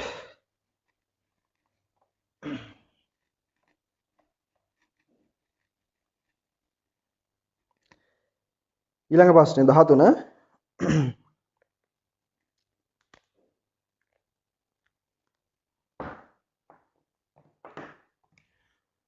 13 ඒකාකාර ඝන සිලින්ඩරයක් නිශ්චිතතාවයෙන් ආරම්භ වී ලිස්සීමකින් තොරව ආනතලයක් මත පෙරළේ. අක්ෂය වටා භ්‍රමණය වන ස්කන්ධය කැපිටල් M සහ හරය කැපිටල් R වන සිලින්ඩරයක අවස්ථිත කූර්ණය I සමානයි 2 mr වර්ග වේ. සිලින්ඩරයේ සම්පූර්ණ චාලක ශක්තිය බෙදීම සිලින්ඩරයේ භ්‍රමණ චාලක ශක්තිය යන අනුපාතය කුමක්ද කියලා අහනවා. හරි? ඒක සිම්පල් දෙයක් හරිද? එතකොට මේකේ සම්පූර්ණ චාලක ශක්තිය එන්න ඕනේ මොකද්ද? දැන් මේ වගේ මෙහෙම ආනතලයක සිලින්ඩරයක් භ්‍රමණය වෙනකොට මේ උඩින් ඉඳන් අතාරියාම මේ අක්ෂය වටා මේක කැරකි කැරකි තමයි පල්ලෙහාට එන්නේ. එහෙනම් මේකට චාලක ශක්තිය දෙකක් තියෙනවා. භ්‍රමණ චාලක ශක්තියයි උත්තාරණ චාලක ශක්තියයි එන දෙකම. හරි? කියන්නේ මෙයා v වලින් පල්ලෙහාට එනවා කියලා හිතන්නකෝ දැන්. හරි දැන් නිදහස් කරලා මේ උඩ හරිය නිදහස් කරලා කියලා හිතන්න. උඩ හරිය නිදහස් කරාම දැන් මෙයා පල්ලෙහාට එනවා මේ හරියට දැන් ප්‍රවේගය v කියලා හිතන්නකෝ. v. එතකොට මෙයාගේ වැදගත්කම තමයි මෙතන තියෙන මේ වගේ ඕන තරම් කරලා තියෙනවා. හරි?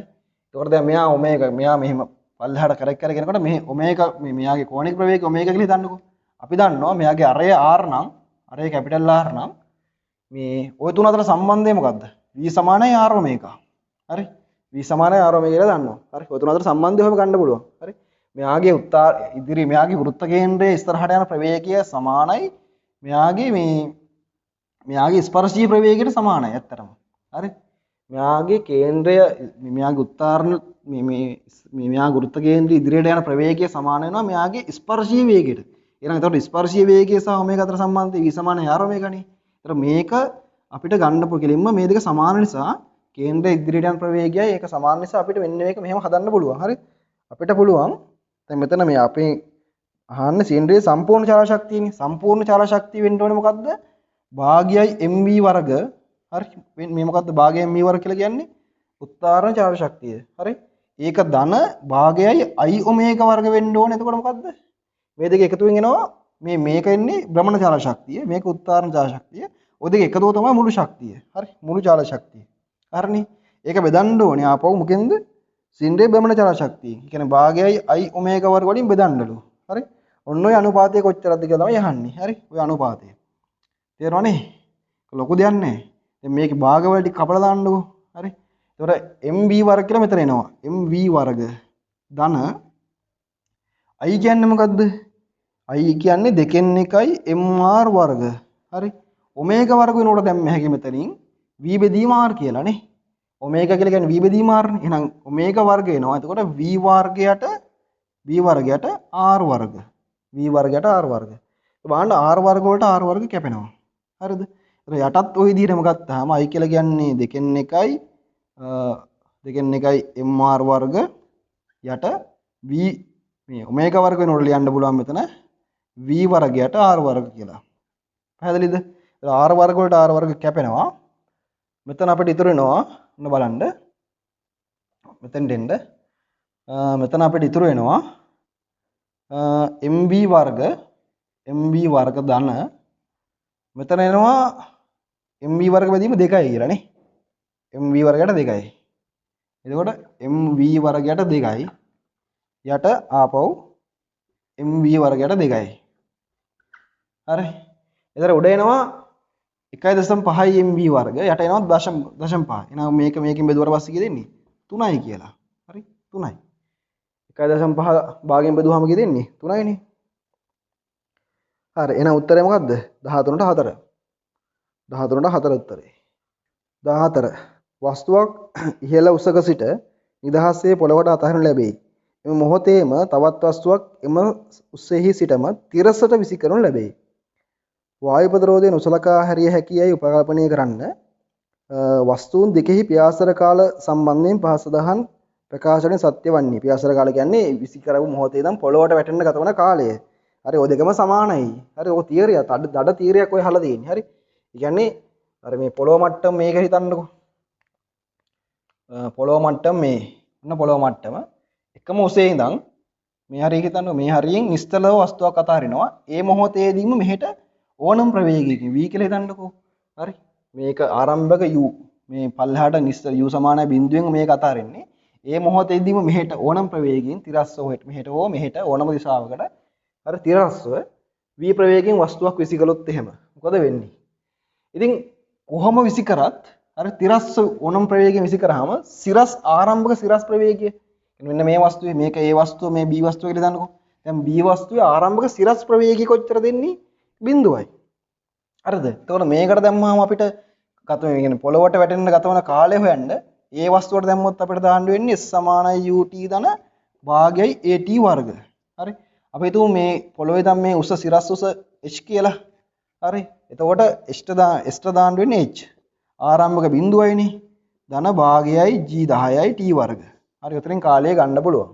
ඉතින් ඕකම තමයි මෙතෙන්ට දාන්න වෙන්නේ. හරි? අපි b ට දැම්මම දාමු s සමානයි ut ධන භාගයයි at වර්ග කියලා මේ එයාගේ සිරස් සංරචකයේ ප්‍රවේගය හොයන්නේ. මේ ගත වෙන කාලය හොයන්නේ පොළොවට වැටෙන්න ගත වෙන කාලය. ඉතින් එයාගේ සිරස් සංරචකය දැම්මට පස්සේ එයා සිරස්ස කොච්චර විස්ථාපනය වෙනවද? h විස්ථාපනයක්. එයාගේ ආරම්භක සිරස් බිඳුවයිනේ. හරිද? එයාගේ ආරම්භක සිරස් බිඳුවයි. තිරසරනේ v ප්‍රවේගය විසි කරන්නේ. ආරම්භක සිරස් බිඳුවයි එයාගේ. ටික වෙලාවක් ගියාට පස්සේ සිරස් ප්‍රවේගයක් හැදෙන එක ඇත්ත. හරි? ඉතින් මෙයාගේ බිඳුව ආරම්භක බිඳුවයි. ධන භාගයයි g10යි t වර්ග. හරි? එතකොට මේ ටීම තමයි මෙතනක් තියෙන්නේ. කාල සමානයි. හරි? කාල සමානයි.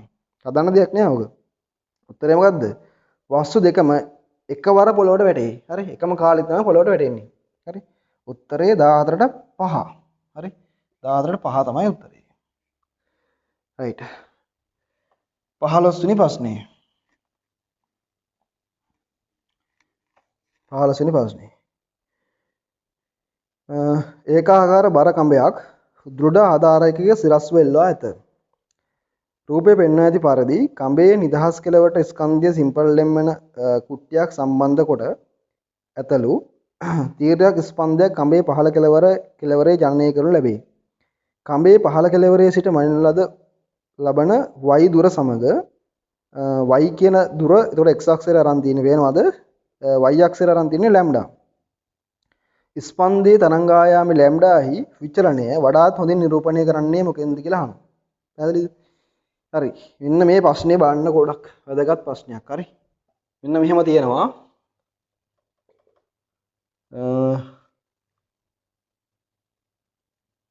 අර m කියලා ස්කන්ධයක් තමයි මේක එල්ලලා තියෙන්නේ. හරි. එහෙනම් මේකේ තන්තුවේ පහළම දැන් ඒකාකාර තන්තුවක් කියලා හිතන්න වෙනවා අපිට මේක. ඒකාකාර තන්තුවක් වුණාට පස්සේ දැන් තන්තුවේ බරයිනේ මේක. තන්තුවේ ස්කන්ධයක් තියෙනවා. සැහැල්ලු එකක් නෙවෙයිනේ. එතකොට දැන් මේ තන්තුවේ පහළම කෙළවර ආතතිය mg නේ. ඒ කියන්නේ මේ ස්කන්ධය එල්ලලා තියෙන නිසා තන්තුවේ පහළම කෙළවර ආතතිය mg වෙනවා.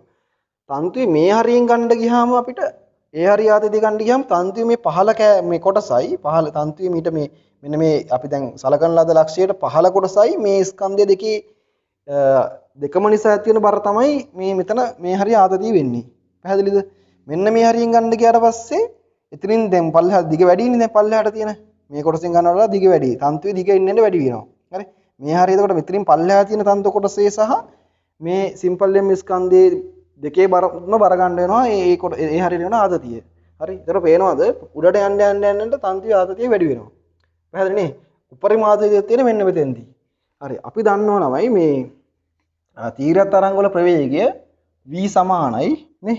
අපෙන් අහලා තියෙන්නේ මේ ස්පන්දයක් කියලා මෙහෙම අපි පොඩ්ඩක් ගැස්සීමක් කරලා ලැම්ඩා එකක් දෙනවා. ඒක ලැම්ඩා එක උඩට යනකොට කොහොමද වෙනස් වෙන්නේ කියලා තමයි අහන්නේ ඔයගේ. හරි. එතකොට කම්බියේ පහළ කෙළවර සිට මනින් ලැබෙන y දුර සමග ස්පන්දයේ තරංග ආයාම ලැම්ඩායි විතරනේ.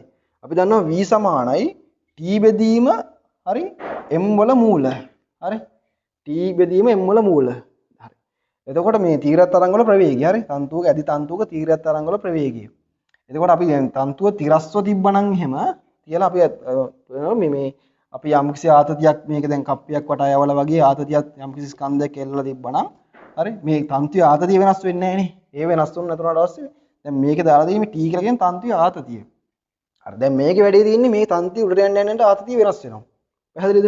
ආතතිය එන්න එන්න වැඩි වෙනවා. යටට දාලා තියෙන්නේ මොකද්ද?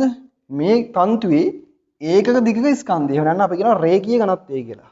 හරි? ඒකක දිගක ස්කන්ධය. හරි දැන් මේක මෙතනත් සිම්පල් m එකක් දීලා තියෙන නිසා මේ ගානේ මම මේක m dash කියලා ගන්නම්. හරි? m dash. හරි m1 කියලා ගන්නම්කෝ m1. හරි? දැන් පැටලෙනවා වැඩේ. හරි? මේ m1 කියලා කියන්නේ මොකද්ද? තන්තුවේ ඒකක දිගක ස්කන්ධය. හරි. අපි දන්නවා ඊළඟට v සමාන f ලැම්ඩානේ. ඕනම තරංගයක v සමානයි f ලැම්ඩා. එහෙනම් අපිට ලියන්න පුළුවන් f ලැම්ඩා සමානයි t යට m1 වල මූල කියලා. හරි? පැහැදිලිද? රයිට්. හරි. එතකොට මේ දැන් උඩට යන්න යන්න තන්තුවේ ආතතිය වෙනස් වෙන්නේ කොහොමද?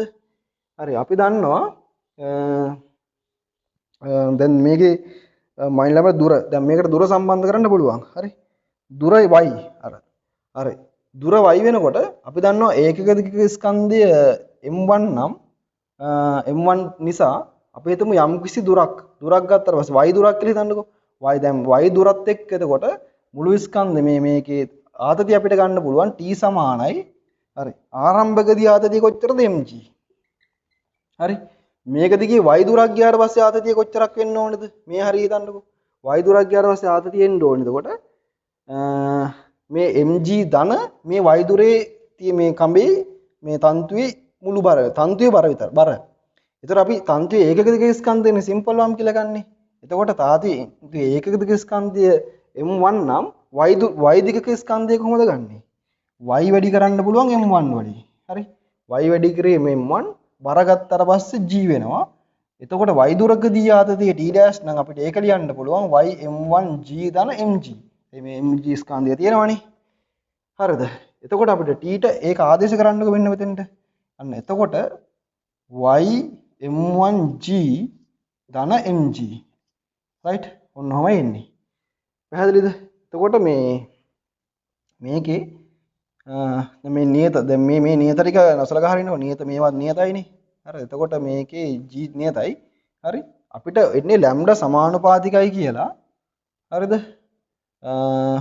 m ධන m1 y ඔන්න ඔහොම එකේ මූල ඇතුලේ එකක් තමයි එන්නේ. පැහැදිලිද? y ලැම්ඩා සමානුපාතිකයි m ධන m1 y ඔන්න ඔහොම එකක් එන්නේ. ඒතර y ත් එක්ක ලැම්ඩා විතරනේ අපෙන් අහලා තියෙන්නේ. තේරුණාද? එතකොට මේ ධනාගයක් තියෙන නිසා මේ අපිට මූල ලක්ෂ්‍ය හරහා යන එකක් කොහොමත් එන්නේ නැහැ. හරි මූල ලක්ෂ්‍ය හරහා යන එකක් කොහොමත් එන්නේ නැහැ. ඒතර අපිට මේකේ එන්න ඕනේ ඒ කියන්නේ මේ උත්තර දිහා බලන්නකො ප්‍රස්තාරකේ උත්තර දිහා බලුවාම මේ පැත්ත y අරන් තියෙනවා මේ පැත්ත ලැම්ඩානේ අරන් තියෙන්නේ. හරි. පළවෙනි උත්තරය ගත්තොත් එහෙම ඒක y වෙනස් වෙනවා ලැම්ඩා වෙනස් වෙන්නේ නැහැ කියලා අරන් තියෙන්නේ. ඒක ගන්න බෑ එතකොට. හරි.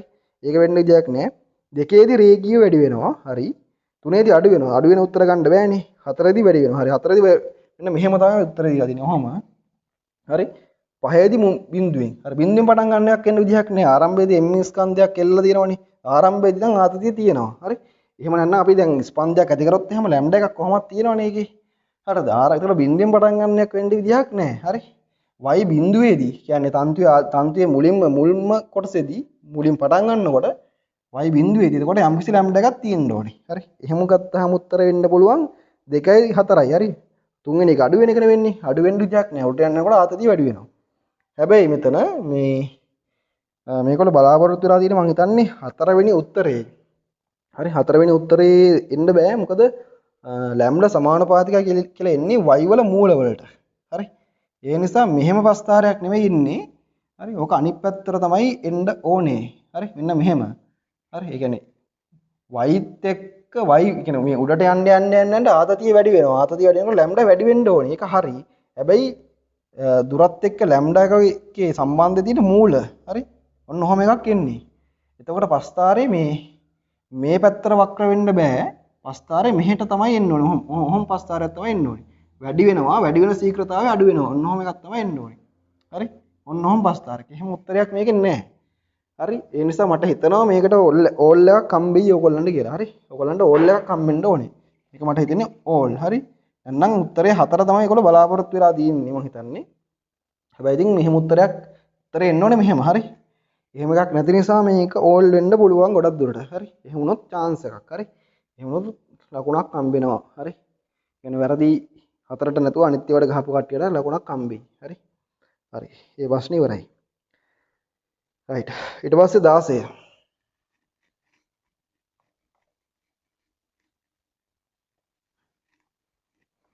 16. කෘෂ්ණ වස්තුවක උපරිම විකිරණ තීව්‍රතාවය 200 නැනෝමීටර තරංගායාමයේදී ලැබේ. කෘෂ්ණ වස්තුවක A උපරිම විකිරණ තීව්‍රතාවය 200 නැනෝමීටර තරංගායාමයේදී ලැබේ. වෙනත් කෘෂ්ණ වස්තුවක B උපරිම විකිරණ තීව්‍රතාවය 600 නැනෝමීටර තරංගායාමයේදී ලැබේ. A මගින් ඒකක පුෂ්ටික වර්ගඵලයකින් විමෝචන වන ක්ෂමතාවය බෙදීම B මගින් ඒකක පුෂ්ටික වර්ගඵලයකින් විමෝචන තීව්‍රතාවය. කියන්නේ තීව්‍රතාවයනේ. තීව්‍රතාව අතර අනුපාත අහන්නේ. හරි? හරි. හරි. එතකොට 16 වෙනි ප්‍රශ්නේ බලන්න. 16 වෙනි ප්‍රශ්නේ කෘෂ්ණ වස්තුවක ඒ උපරිම විකිරණ තීව්‍රතාවය 200 නැනෝමීටර තරංගායාමයේදී ලැබේ. හරි. මෙතන උපරිම තීව්‍රතාවය කියන්නේ ලැම්ඩා මැක්ස් මෙතන තියෙන්නේ 200යි. හරි 200 නැනෝමීටර කියලා. B වල වෙනත් කෘෂ්ණ වස්තුවක B උපරිම තීව්‍රතාවයනේ 600 නැනෝමීටර වලදී. 600 නැනෝමීටර. හරි. ලැබේ. අපෙන් අහන්නේ ඒ මගින් ඒකක පුෂ්ටිය වර්ගඵලයකින් විමෝචනය වන ක්ෂමතාවය. ඒ කියන්නේ මොකද්ද? ඒ කියන්නේ තීව්‍රතාවය. ඒ වල තීව්‍රතාවය IA කියලා ගන්නම්කෝ. IA බෙදන්න ඕනේ IB වලින්.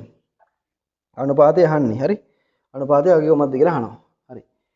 හරි. අපි දන්නවා මේ E බෙදීම AT. ඒ කියන්නේ I E බෙදීම AT කියලා කියන I. හරි. I සමානුපාතිකයි T වල 4. හරි. නිරපේක්ෂ උෂ්ණත්වය 4 වෙනි බලයට සමානුපාතිකයි වෙනවා. හරිද? ඉතින් මෙන්න මේක දැන් මේක ගන්න උෂ්ණත්වය ගන්න බෑ. අපි වීන් විස්ථාපන නියමයේ අපි දන්නවා ලැම්ඩා මැක්ස් සමානුපාතිකයි 1යට T. හරි?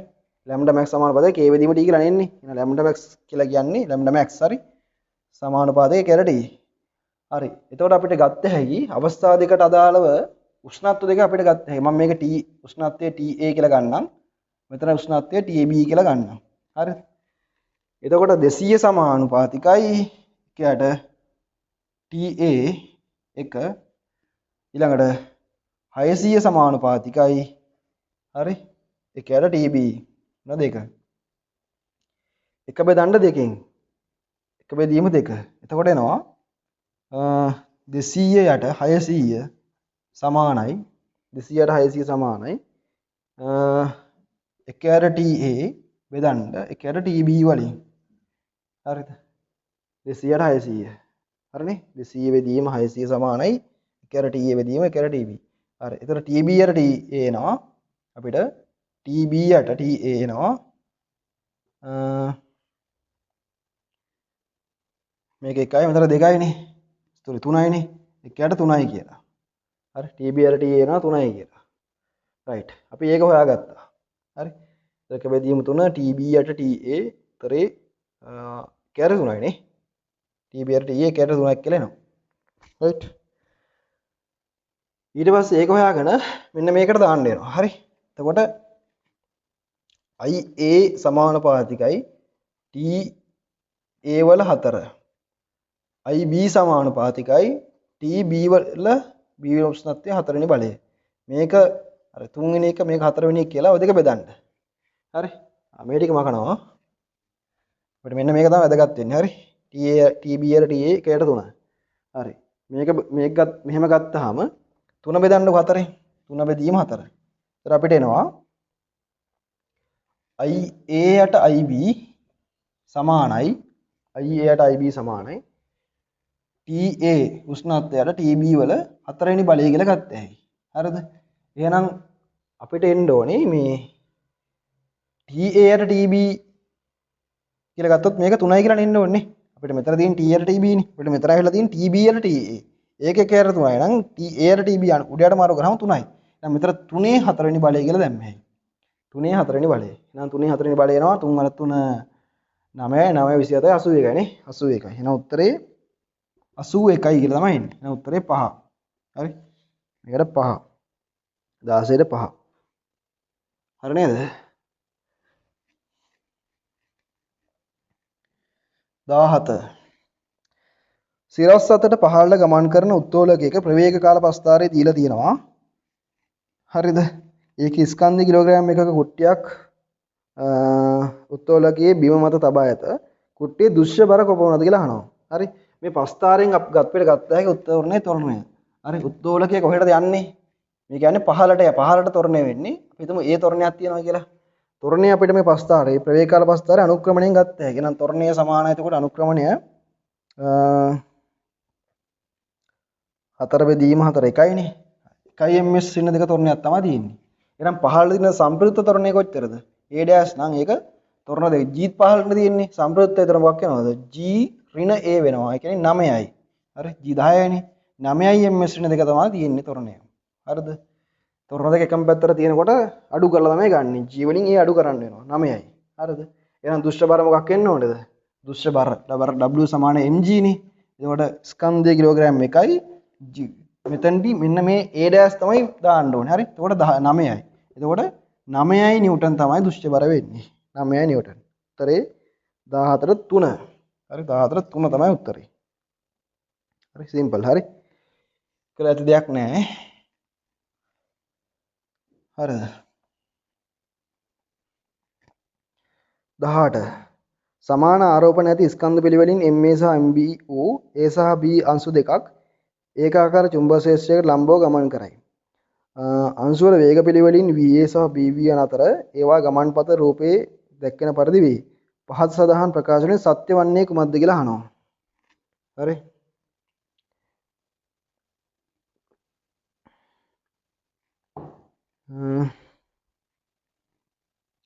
හරි අපිට පේනවා එකක් කුඩා ආරයකින් යනවා අනික විශාල ආරයකින් යන එකක් තියෙනවා. හරි. පැහැදිලිද? හරි. අපි දන්නවා මෙතෙන්දී එතකොට මේ වෘත්තාකාර පතයක යන්න අංශුවට කේන්ද්‍ර අபிසාරී බලය ලබා දෙන්නේ චුම්බක බලය. ඒක BQV නේ. හරි ඒක සමාන එතකොට MV වර්ගයට R. හරි BQV සමාන MV වර්ගයට R. මේ කේන්ද්‍ර අபிසාරී බලය. හරිද? හරි එතකොට මේකට V එකක් කැපිලා යනවා. එහෙනම් R සමාන එතකොට MV යට BQ. හරි MV යට BQ. R කියන්නේ MV යට BQ. හරි. ඒතර මේකේ කියනවා සමාන ආරෝපණ ඇති කියලානේ. සමාන ආරෝපණ එකම ශේෂ්ත්‍රයනේ කොහොමද තියෙන්නේ? හරි තලයේ නිවතර තියෙන ශේෂ්ත්‍රයක් තියෙන්නේ. හරි එකම ශේෂ්ත්‍රයේ තියෙන්නේ එකම ආරෝපණ නම් BQ කියන එක නියත වෙන්න ඕනේ. පැහැදිලිද? චුම්බක ශාවකණත් තියෙන නියතයි ආරෝපණ නියතයිනේ. එහෙනම් R සමානුපාතික වෙනවා M වැඩි කිරීම V ට. තේරුණාද? R සමානුපාතිකයි M වැඩි කිරීම V ට. ඉතින් සිම්පල් නේ. ඉතින් පළවෙනි එකේ අර අඩුයි දෙවෙනි එකේ අර විශාලයි කියලා පේනවනේ. එහෙනම් ඇති දෙයක් නැහැ හදන්න. එතකොට මේ B කියන එකේ අපි RB සමානුපාතිකයි කියලා ගත්ත හැකි මොකද්ද? MB MV. ඔන්න ඔය දෙකේ ගුණිතය. හරි. එහෙනම් ඒක ඒකෙන් එන්නේ මොකද්ද? ඒකේ අරයනේ. එහෙනම් අරය කුඩයි කියලා අපිට පේනවනේ. මේකේ අරය විශාලයිනේ. එහෙනම් මෙතෙන්දී MB MV කියන එකට මේ ගුණිතයට වඩා මේ A කියන එකේ ගුණිතය වැඩි වෙන්න ඕනේ. අරය වැඩිනේ. හරිද? ඒක මම කියන්නේ මේක RB මේක RA නම් ඔයාලට පේනවා RA විශාලයි RB ට වඩා. නේ? එහෙනම් අරයේ එන්නේ මොකෙන්ද? MB ස්කන්ධය වැඩි කිරීම ප්‍රවේගී ගුණිතය එන්නේ. එහෙනම් මේ ගුණිතය හරි මේ ගුණිතයට වඩා හරි MA VA ගුණිතය වැඩි වෙන්න ඕනේ. ඔච්චරයි. හරි. ඔක තමයි කියලා දෙන්නේ. උත්තරේ මොකද්ද? 1 නේ. උත්තරේ 1. 18ට 1 උත්තරේ. හරි. ඇති දෙයක් නෑ හොඳේ. හරි.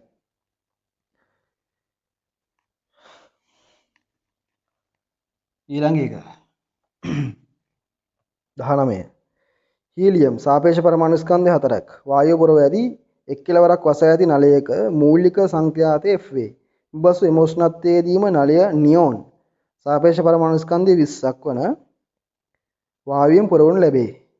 වායු දෙකම පරිපූර්ණ නම් නියෝන් පෙර වූ නලයේ මූලික සංඛ්‍යාතය කුමක්ද කියලා අහනවා.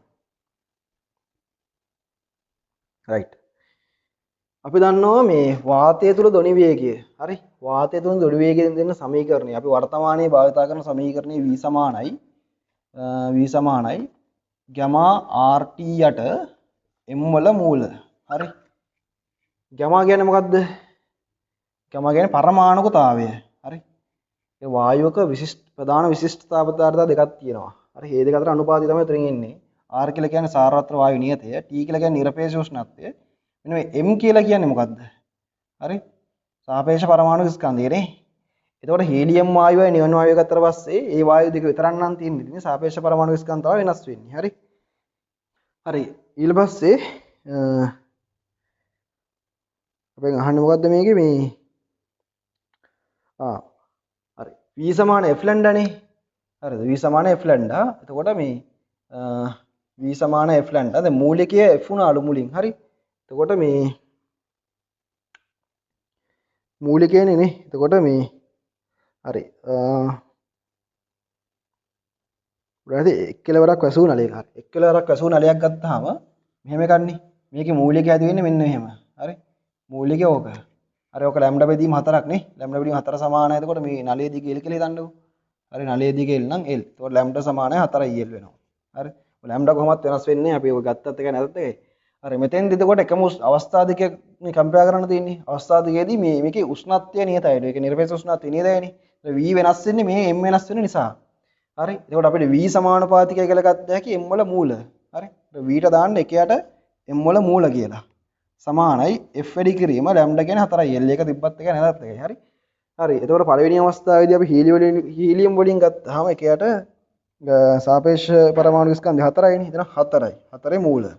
ඔන්න ඒක F වෙනවලු. F වරක් 4යි L. ඔන්න එක. ඊට පස්සේ එකයට සාපේක්ෂ පරමාණු ස්කන්ධය කියන 20ක් වෙන එකකින් පුරවලා තියෙන්නේ. එහෙනම් 20 මූල සමානයි F ඩෑෂ් කියලා ගන්න එක. සංඛ්‍යාතය වෙනස් වෙනවානේ. එතකොට 4යි L. මූලිකය කොහොමත් මේක නැති වෙන්නේ. එතකොට ඒක ලැම්ඩා වෙනස් වෙන්නේ නැහැ. හරි. දෙකයි. හරිද? අවස්ථා දෙකේදී මූලිකය තමයි කම්පෙයාර් කරලා තියෙන්නේ. හරි. තේරුණාද? හරි. එතකොට බෙදන්න මේක.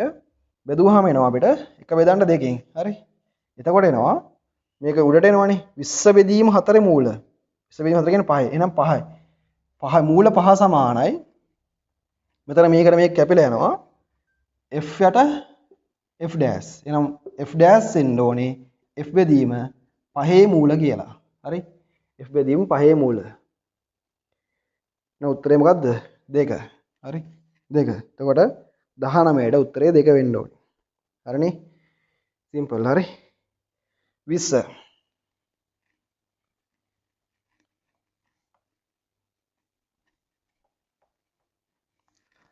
බලන්න විදුලි ජල තාපකයක අපි හොට් වෝටර් ෂවර් එකක වගේ සීන් එකක් මේ තියෙන්නේ. හරි. සෙල්සියස් 20ක ජලය ඇතුළු වන අතර එමගින් ජලය සෙල්සියස් 80 දක්වා රත් කොට මිනිත්තුවට කිලෝග්‍රෑම් 0.3ක ඒකාකාර ශීඝ්‍රතාවයෙන් ජලය සපයනු ලැබේ. පදදී තාප හානියක් සිදු නොවන බව උපකල්පනය කරන්නලු. ජලයේ විශිෂ්ට තාපධාරිතාවය 4 වැඩි කිරීම 10.3ක් කියලා ගන්නලු.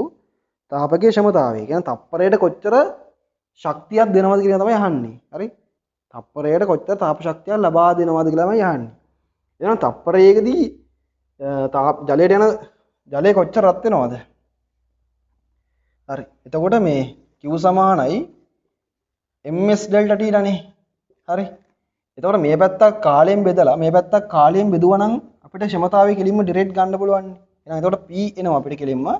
හරි. මෙන්න බලන්න මෙන්න මේක තමයි අපිට දීලා තියෙන්නේ. m බෙදීම t තමයි දීලා තියෙන්නේ. කොච්චර ඒක කාලයකදී කොච්චර මේ ජල ස්කන්ධයක් දෙනවද? හරි. එළියට මේක රත් කරලා සෙල්සියස් 20 ඉඳන් 80ට කොච්චර ජල ස්කන්ධයක මේ ස්කන්ධය රත් කරනවද කියලා තමයි දීලා තියෙන්නේ. හැබැයි අපිට දීලා තියෙන එක මිනිත්තුවට. අපි ඔක තප්පරයට ගන්න ඕනේ. එන්න වැරදි ඈ. හරි 0.3යි කිලෝග්‍රෑම්. හරි මිනිත්තුවට කියන එක අපි 60න් බෙදන්න තප්පර කරන්න 60න් බෙදන්න S කියන්නේ විශිෂ්ට තාපධාරිතාවයනේ. ඒක 4 වැඩි කිරීම 10.3යි. උෂ්ණත්ව වෙනස කොච්චරද? 80 ඉඳන් 60ට යන්නේ. මේ 20 ඉඳන් 80ට යන්නේ කියන්නේ 60යි නේ. 60යි. සිම්පල්. අන්න බලන්න. හරි. ඔන්න ඕකේ කෙලින්ම එනවා අවශ්‍යමතාවය. හරි. එහෙනම් 60ට 60 කැපිලා යනවා. 60ට 60 කැපිලා ගියා. මෙතන එනවා මේ මෙතන එනවා එතකොට 300 300 වැඩි කිරීම 4 1200යි. හරි. 1200යි. වොට් 1200යි. උත්තරේ මොකද්ද? 20ට 2. උත්තරේ 2. හරි 20 වල උත්තරේ 2. right 21 ක්‍රීඩකයෙක් රූපේ පෙන්වා ඇති පරිදි නැවී සිටින විට ඔහුගේ වෘත්ත කේන්ද්‍රය පිහිටීමට වඩා ක්‍රියාදී ලක්ෂ්‍ය වන්නේ. හරි. දැන් මේ නැවෙන රූප හරි මේ වගේම නැවෙන රූපයක් අපි මේ කොල්ලෝ නැවෙලා ඉන්න ඒවා තමයි දීලා තියෙන්නේ.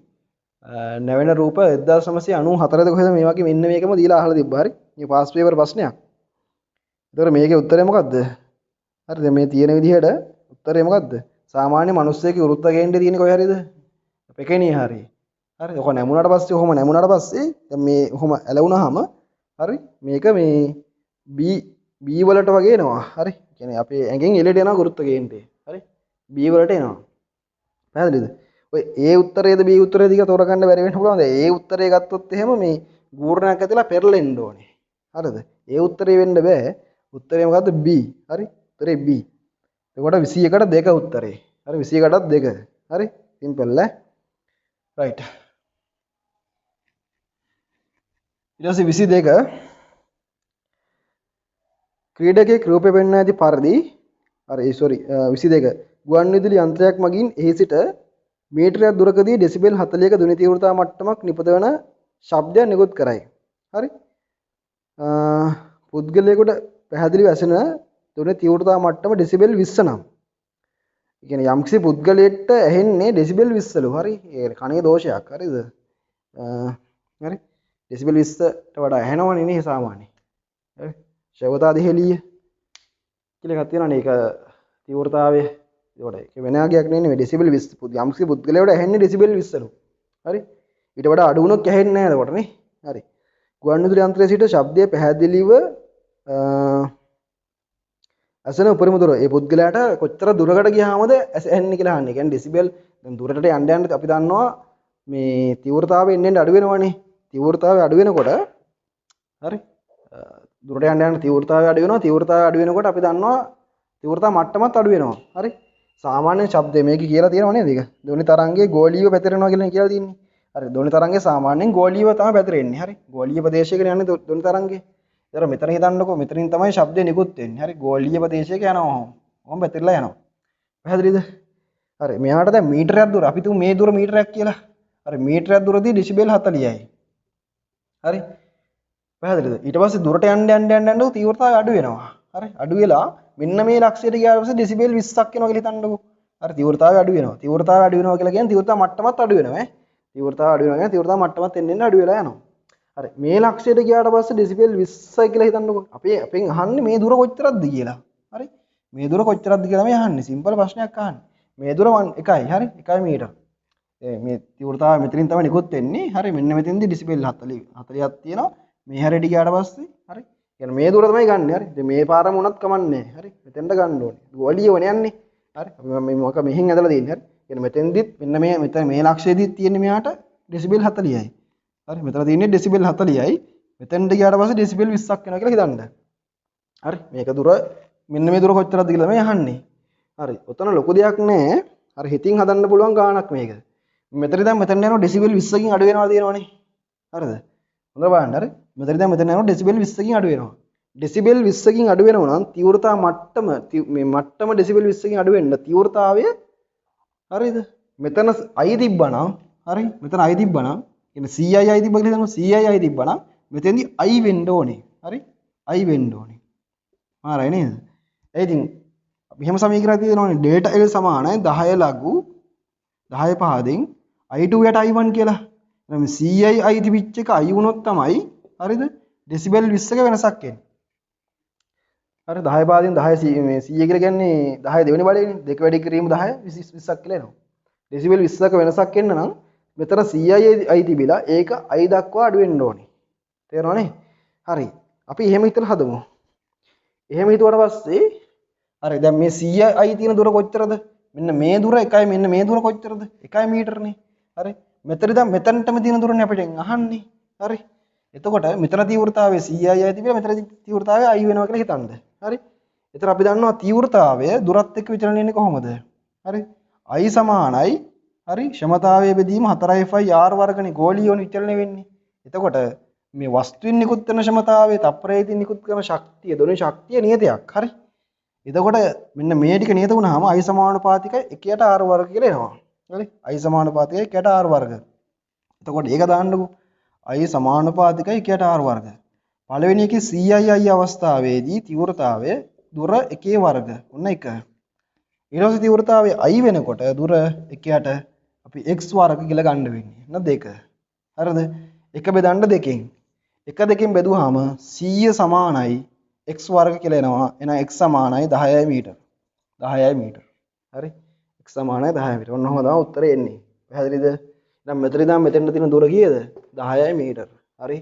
මේ ගණන් හදලා තියෙන කෙනෙක්ට මේක දැක්කේ ගාන් හිතාගත්තා අපි තීව්‍රතාවය දුරේ වර්ගයත් 1ට r වර්ගයක තමයි විචලනය වෙන්නේ. හරි? ඒක දන්නවා. එහෙම දන්නා වුණාම හරි තීව්‍රතාවය 100න් එකක් දක්වා අඩු වෙන්න නම් දුර මීටර 10ක් ගියා නම් ඇති. හරි? එහෙනම් උත්තරේ මොකද්ද? 10 මීටර උත්තරේ 22ට 3. හරි? 22ට 3 උත්තරේ. 3. පැහැදිලි නේ? රයිට්. 23 ප්‍රශ්නයට යමු.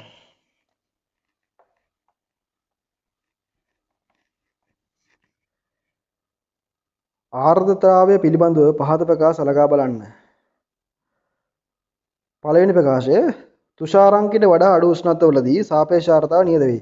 ඔව් ඒක හරි. තුෂාරාංකය කියලා කියන්නේ දැන් මේක උෂ්ණත්වය යම්කිසි පරිසරයක උෂ්ණත්වය අඩු කරන් එනකොට ඒ පරිසරය පවතින ජල වාෂ්පයෙන් සන්තෘප්ත වීම ආරම්භ වෙන උෂ්ණත්වය තුෂාරාංකය. හරි? තුෂාරාංකය. ඒතර සාපේක්ෂ ආර්ද්‍රතාව කීයද? 100%ක් වෙනවා. සාපේක්ෂ ආර්ද්‍රතාව 100%ක් වෙනවා. එතනින් පල්ලෙහාදී ඉදකොට අර සාපේක්ෂ ආර්ද්‍රතාව 100%ම තමයි ඉතින් ඉතින් එහාට. හරි? ඒ කියන්නේ එතනින් එහාට වායු කලාපය සහ ද්‍රව කලාපය හට ගන්නවනේ. ඒතර වායු කලාපය සහ ද්‍රව කලාපය අතර ගතික සමතුලිතතාවයක් හට ගන්නවා. පැහැදිලිද? ඒතර H2O ගෑස් ටික ගෑස් H2OL හරි? මේක අතර ගතික සමතුලිතතාවයක් හට ගන්නවා. හරි? නිරතුරුවම එතකොට වායු කලාපයෙන් ද්‍රව කලාපයට අණු එන්න පටන් ගන්නවා. තවදුරටත් මේක උෂ්ණත්වය අඩු කරන් ගියොත්. කියන්නේ තුෂාරාංකයට වඩා උෂ්ණත්වය තවදුරටත් අඩු කරොත් එහෙම වායු කලාපයෙන් ද්‍රව කලාපයට එනවා වායු අණු. අර H2O ගෑස් එනවා. හරි එහෙම වුණාට පස්සේ වායු කලාපයේ ස්කන්ධය අඩු වෙනවා. රයිට් වායු කලාපයේ ස්කන්ධය අඩු වෙනවා. ඒ කියන්නේ අපි දන්නවා මේ මොකද්ද සාපේක්ෂාර්ථතාවය කියලා කියන්නේ සාපේක්ෂාර්ථතාවය සමානයි පවතින ජල වායු කලාපයේ පවතින ජල වාෂ්ප ස්කන්ධය වෙදීම ඒ උෂ්ණත්වයේදී පරිසරය සන්තෘප්ත කරන්න ඕන ජල වාෂ්ප ස්කන්ධය මොනවට වැඩි කිරීම 100. හරි? ඒත් උෂ්ණත්වය අඩු කරේදී මෙන්න මේකේ අගය අඩු වෙනවා. හරි? එතකොට මේ හරියේදී ඉඳන් මෙතෙන්ට එනකොට මේ ටිකේදී මේ සාපේක්ෂාර්ථතාව 100%ට අඩු වෙන්නේ. ඒ කියන්නේ සම්පූර්ණ වෙලා නැහැ. එතකොට ද්‍රව කලාපයක් නැහැ මේකේ. හරි? එතකොට ද්‍රව කලාපයක් නැහැ. එතකොට උෂ්ණත්වය මේ එතකොට වායු කලාපයේ මේ ද්‍රව කලාපයක් නැහැ. වායු කලාපයේ ස්කන්ධය හැම නීතව තියෙනවනේ. වායු කලාපයේ ස්කන්ධ කියන්නේ මේක නියතව තියෙද්දි මේක විතරක් අඩු වෙනවා. එතකොට සාපේක්ෂාර්ථතාව වැඩි වෙනවා. වැඩි වෙලා මෙන්න මෙතෙන් තියාවට තුෂාරාංකයට ආවට පස්සේ 100%ක් එනවා. එතනින් එහාට වැඩේ වෙන්නේ මේකත් අඩු වෙනවා මේකත් අඩු වෙනවා. හරි? ඉතින් එහාට මේ ද්‍රව කලාපය හට ගන්නවනේ. එතකොට වායු කලාපයෙන් අණු ද්‍රව කලාපයට යන්න පටන් ගන්නවා. එතකොට මේකත් අඩු වෙලා මේකත් අඩු වෙනවා. සාපේක්ෂාර්ථතාව ඊට පස්සේ 100%ම නියතව තියෙනවා. හරි? ඒක තමයි වෙන්නේ. එතකොට නිරපේක්ෂාර්ථතාවය කියලා කියන්නේ මොකද්ද? හරි? ඒක කියලා නිරපේක්ෂාර්ථතාවය කියන්නේ m බෙදීම v. හරිද? ඒ කියන්නේ ඒක මේ වායු කලාපයේ ඒකක පරිමාවක තියෙන ජල වාෂ්ප ස්කන්ධය. ඒක ගණ ගෙවුවාට පස්සේ ඒක කොහොමත් මේ ටිකේදී නියතයි. ඇයි මේ ටිකේ නියත? ඒ ටිකේදී ඒකස්සේ තියෙන ජල වාෂ්ප ස්කන්ධය වෙනස් වෙන්නේ නැහනේ. හරිද? මෙතනින් එහාට තමයි ඒවට ද්‍රව කලාපයට එන්න පටන් ගන්නෙ. පැහැදිලිද? ඒතර මේක ඒ ටිකේදී නියතව තියෙනවා. මෙතනින් එහාට මේකේ මේ වායු කලාපයේ තියෙන ජල මේ වාෂ්ප අණු මේ ද්‍රව කලාපයට එන නිසා m අඩු වෙනවා. හරි? ඒ නිසා මොකක් වෙනවද? නිරපේක්ෂාර්ථතාවය තුෂාරාංකයේ ඉඳන් උෂ්ණත්වය අඩු කරන් ගියාට පස්සේ අඩු වෙන්න ගන්නවා. පැහැදිලි නේ? හරි. ওই තියර ටික මම ඕන තරම් කියා දීලා තියෙනවා මේ පන්ති ආපු ළමයින්ට. හරි. පැහැදිලි නේ? කොයිට ඇඩිය හොඳට සංකීර්ණ මේ තේරුම් කරලා කියා දීලා තියෙනවා. හරි. හරි. එතකොට බලන්න මේකේ තුෂාරාංකයට වඩා අඩු උෂ්ණත්වවලදී සාපේක්ෂාර්ථතාව නියත වේ කිව්වම හරි. හරි. එතකොට ඒ ප්‍රකාශය නිවැරදි. සාපේක්ෂාර්ථතාව අඩු වෙන විට නිරපේක්ෂාර්ථතාව සෑම විටම අඩු වේ කිව්වම වැරදි. හරි. දැන් මේ ටිකේදී හරි සාපේක්ෂාර්ථතාව අඩු කරනකොට නිරපේක්ෂාර්ථතාවය අඩු වෙනවා. මේ ටිකේදී වැරදිනේ. මේ ටිකේදී සාපේක්ෂාර්ථතාවය නෑ සෝරි මේ ටිකේදී සාපේක්ෂාර්ථතාව අඩු වෙන්නේ නෑනේ. මේ ටිකේදී නෑ. සාපේක්ෂාර්ථතාව මේ කියන්නේ සාපේක්ෂාර්ථතාව වැඩි කරන විට. ඔව්. සාපේක්ෂාර්ථතාව මේ ටිකේදී නියතයිනේ. මේ ටිකේදී මොකද කරන්නේ? මේ ටිකේදී සාපේක්ෂාර්ථතාවය වැඩි වෙනවා. හේතුව උෂ්ණත්වය අඩු කිරීම නිසා. උෂ්ණත්වය අඩු කරනකොට m0 අගේ අඩු වෙනවා. මේ ටික නියතව තියෙනවා. හරි. මේ ටිකේදී මේ ටික මේක නියතයි. එතකොට මේක වැඩි වෙනවා. හරිද? තේරුණානේ කියන එක. එතකොට සාපේක්ෂව අඩු කරා කියලා මේක නියතව තිබ්බනේ. කියන්නේ පවතින ජල වාෂ්ප ස්කන්ධය නියතව තිබ්බ නිසා හරි නිරපේක්ෂාර්ථතාවය වෙනසක් වෙන්නේ නැහැ එතෙන්දී. හරි. එහෙනම් මේ ප්‍රකාශය වැරදි නේ. සාපේක්ෂාර්ථතාවය වැඩි කරන විට නිරපේක්ෂාර්ථතාවය සෑම විටම වැඩි වෙයි කිව්වහම වැරදි. හරි. ඒක වැරදි.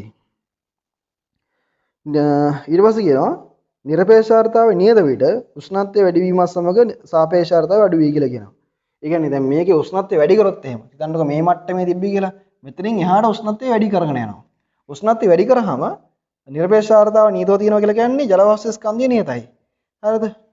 එහෙනම් උෂ්ණත්වය වැඩි කරාම යම් පරිසරයක් සන්තුෂ්ත කරන්න අවශ්‍ය ජල වාෂ්ප ස්කන්ධය වැඩි වෙන්න ඕනේ. හරිද? එතකොට මේක අගින් එන්න වැඩි වෙනවා. මේක වැඩි වෙනකොට මේ පැත්ත අඩු තමයි වෙන්න ඕනේ. ඒක හරිය නේද එතකොට? නිරපේක්ෂාර්ථතාවය වැඩි කරන විට උෂ්ණත්වය වැඩි වීමත් සමග සාපේක්ෂාර්ථතාවය අඩු වෙයි. හරි ඒක. හරි. මේක නියත විට උෂ්ණත්වය වැඩි කිරීම උෂ්ණත්වය වැඩි වීමත් සමග සාපේක්ෂාර්ථතාවය පහළ බහිනවා අඩු වෙනවා. ඒක හරි. එහෙනම් C හරි C හරි. එහෙනම් AC සත්‍ය වේ උත්තරයක් තියෙනවා. උත්තරේ 3. 23ට 3 උත්තරේ. හරි. 23ට 3. right. 24 විභවමාන පරිපතයේ රූප වෙන්න ඇති රූප වෙන්න ඇත. ඉතින් මේ 23 ප්‍රශ්නේම සම්පූර්ණයෙන්ම මේ පාස් පේපර් නෑ මේ ඔක්කොම අහලා තියෙනවා. හරි. මේවා ඕන තරම් අහලා තියෙනවා ප්‍රශ්න. හරි. ඊළඟ ප්‍රශ්නේත් පාස් පේපර්ස්. හරි. මේ පාස් පේපර්ස් ටික කරලා ගියා නම් මේක ඉතින් ආයි කරගන්න අමාරුවක් නෑ ලොකු දෙයක් නෑ. හරි. විභවමාන පරිපතයේ රූප වෙන්න ඇත. විභවමානයේ විදුද්ගාම බලයේ ඊවන කෝෂයක් සඳහා සන්තුලන දිග 120ක් බව සොයා ගන්නා ලදී. මෙම කෝෂය හරහා 4 ඕම් ප්‍රතිරෝධය සම්බන්ධ කළ විට සන්තුලන දිග 60ක් වේ. කෝෂයේ අභ්‍යන්තර ප්‍රතිරෝධය කොපමණද? හරි. කියන්නේ විභවමානය. හරි. ඔන්න විභවමානය ස්විච් එකක් දාලා තියෙනවා මේකේ. ඔන්න ස්විච් එක ඔන් කරලා තියෙන්නේ. ඔන්න විභවමාන කම්බිය. හරි. මේකේ අපි හිතමු විභව වැස්ම K කියලා. හරි විභව වැස්ම K. හරි ඔක නියතයක් නේ. හරි. ලස්සනට කම්බිය ඇඳ ගන්න. හරි. කම්බිය හරස්කඩ ඒකාකාර කම්බියක් තියෙන්නේ. හරි. එතකොට මේ කෝෂයක් දාලා හරි මේ කෝෂයේ ගැලවන මීටරේ ආරක්ෂක ප්‍රතිරෝධය ඔය ටික තියෙනවා සන්තුලනය කරාට පස්සේ අපිට එනවලු මේ හරි 120ක් කියලා. හරි. හරි. එතකොට මේකේ දැන් බලන්න මේ කෝෂයේ විද්‍යුත්ගාම බලය තමයි ඔකින් කෙලින්ම මැනෙන්නේ. එයි සන්තුලන වුණාට පස්සේ මේ පාත්‍රයේ වල ධාරාවක් නැහැ නේ. එහෙනම් කෝෂයේ දැන් කෝෂයක ධාරාවක් නොකරන විට කෝෂයේ අග්‍රතර විභවාන්තරය වයින්නවා කියලා කියන්නේ මොකද්ද? කෝෂයේ විද්‍යුත්ගාම බලය. එහෙනම් E සමානයි මොකක්ද? K වැඩි කිරීම L 120යි. හරි. ඕකෙන් එන්නේ විද්‍යුත්ගාම බලය කෝෂයේ. මෙන්න මේ කෝෂයේ විද්‍යුත්ගාම බලය තමයි එන්නේ. රයිට් හරි. එතකොට මේ ඊට පස්සේ කෝෂය හරහා සම්බන්ධ කරනවලු 4 ඕම් ප්‍රතිරෝධයක්. හරි. 4 ඕම් ප්‍රතිරෝධයක් සම්බන්ධ කරනවලු. සම්බන්ධ කරාට පස්සේ සන්තුලන දිග එනවලු 60ක් කියලා. හරි. සන්තුලන දිග අඩු වෙලා 60ක් කියලා එනවලු. හරි. දැන් එන්නේ කීය සන්තුලන දිග 60යි. රයිට්. හරි. දැන් සන්තුලන හෙව්වම 60ක් කියලා එන්නේ. දැන් මොකද්ද මේ? දැන් සන්තුලන වුණාම ඒත් මේ පාත්‍රයේ වල ධාරා යන්නේ නැහැ. හැබැයි මෙන්න මේ කෝෂයෙන් මෙන්න මෙහෙම ධාරාවක් ගලනවා නේද? මේ පරිපතයේ ධාරාව ගලනවා. දැන් මෙන්න මේ ලක්ෂ දෙක අතර ඉබෝන්තරය කියන්නේ මොකක්ද ඇත්තටම? දැන් ඊ කෝෂයෙන් එයාගේ අභ්‍යන්තර ප්‍රතිරෝධයක් තියෙනවනේ.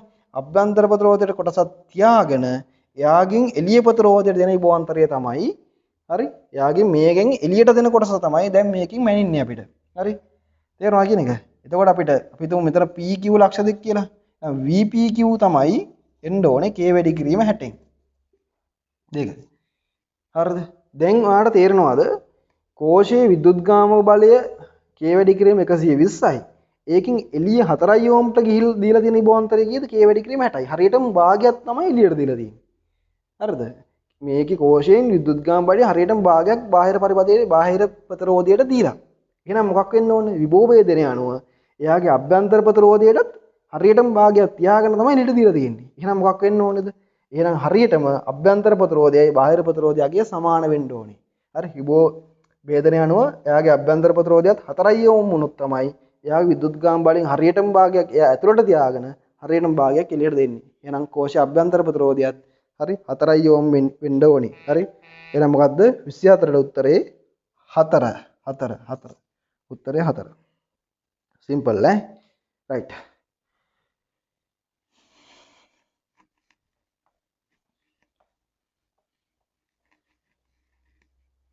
හරි 25 ප්‍රශ්නේ යාන්ත්‍රික තරංග පිළිබඳව යාන්ත්‍රික තරංග ප්‍රචාරණය පිළිබඳව පාසදහම් ප්‍රකාශනයෙන් සත්‍ය වන්නේ කුමක්ද කියලා අහනවා. හරි සත්‍ය වන්නේ. හරි මොකද්ද මේ යාන්ත්‍රික තරංග ගන්න සිස්ටම් එක තියෙන්නේ යාන්ත්‍රික තරංග කියලා. හරිද? යාන්ත්‍රික තරංග. ඔක වරදින්න පුළුවන්. හරි යාන්ත්‍රික තරංග. එතකොට තීර්යක් තරංග ද්‍රව මතුපිට ප්‍රචාරණය කළ නොහැක්කවම වැරදි. දිග තරංග ද්‍රව මතුපිට යන්න පුළුවන්. හරි. පළවෙනි උත්තරේ වැරදි. දෙවෙනි උත්තරේ අන්වයව තරංග ඝන ද්‍රව්‍ය තුලින් පමණක් ප්‍රචාරණය වේ. ඒතර වායු තුල වායු ද්‍රව මාධ්‍ය වල යනවා. හරි. වායු වලත් යනවා. හරි. ඉතින් මේ ධ්වනිය යන්නේ. හරි. වැරදි නේද? එතකොට ඒක දෙවෙනි එකත් වැරදි. තුන්වෙනි එක මේ තීරි ප්‍රශ්නයක් මේක ඈ. අන්වයව තරංග රිත්ත්‍ය තුලින් ප්‍රචාරණය කළ හැකිය. බෑ. රිත්ත්‍ය තුල යන්න පුළුවන් යාන්ත්‍රික තරංග වලට යන්න බෑනේ. හරි.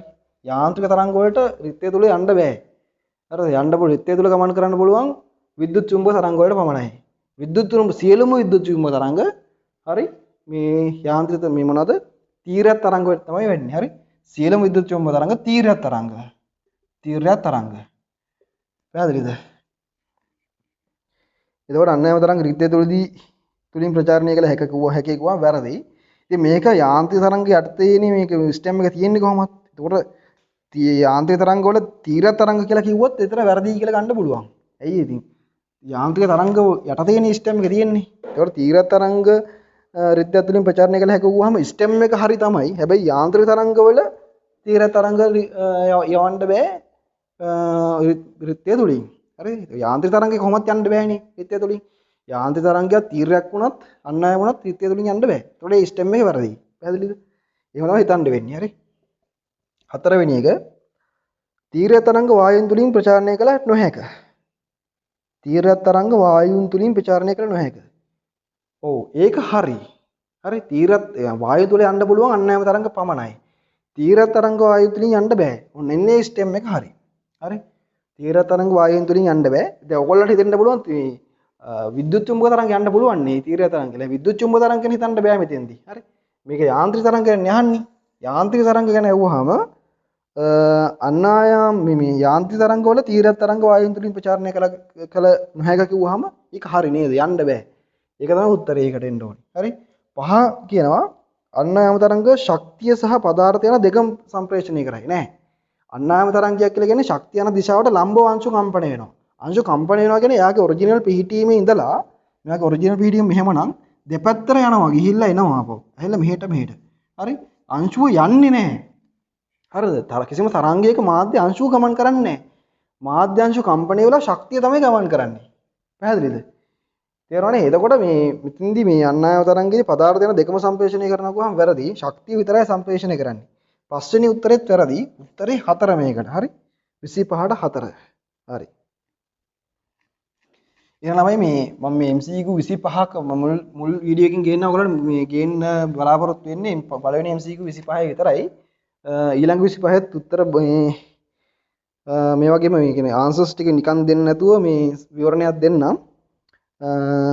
එහෙනම් ළමයි මේ වීඩියෝ එක බලලා මේ channel එක subscribe කරලා තියන්න. මොකද මේ ඔයගොල්ලන්ට මෙතනින් එහාට pass papers සහ මුල් papers වල විවරණ මම මේකෙන් ගේනවා. හරි. ඔයගොල්ලෝ එතකොට මේක බලලා දෙයක් ඉගෙන ගන්න.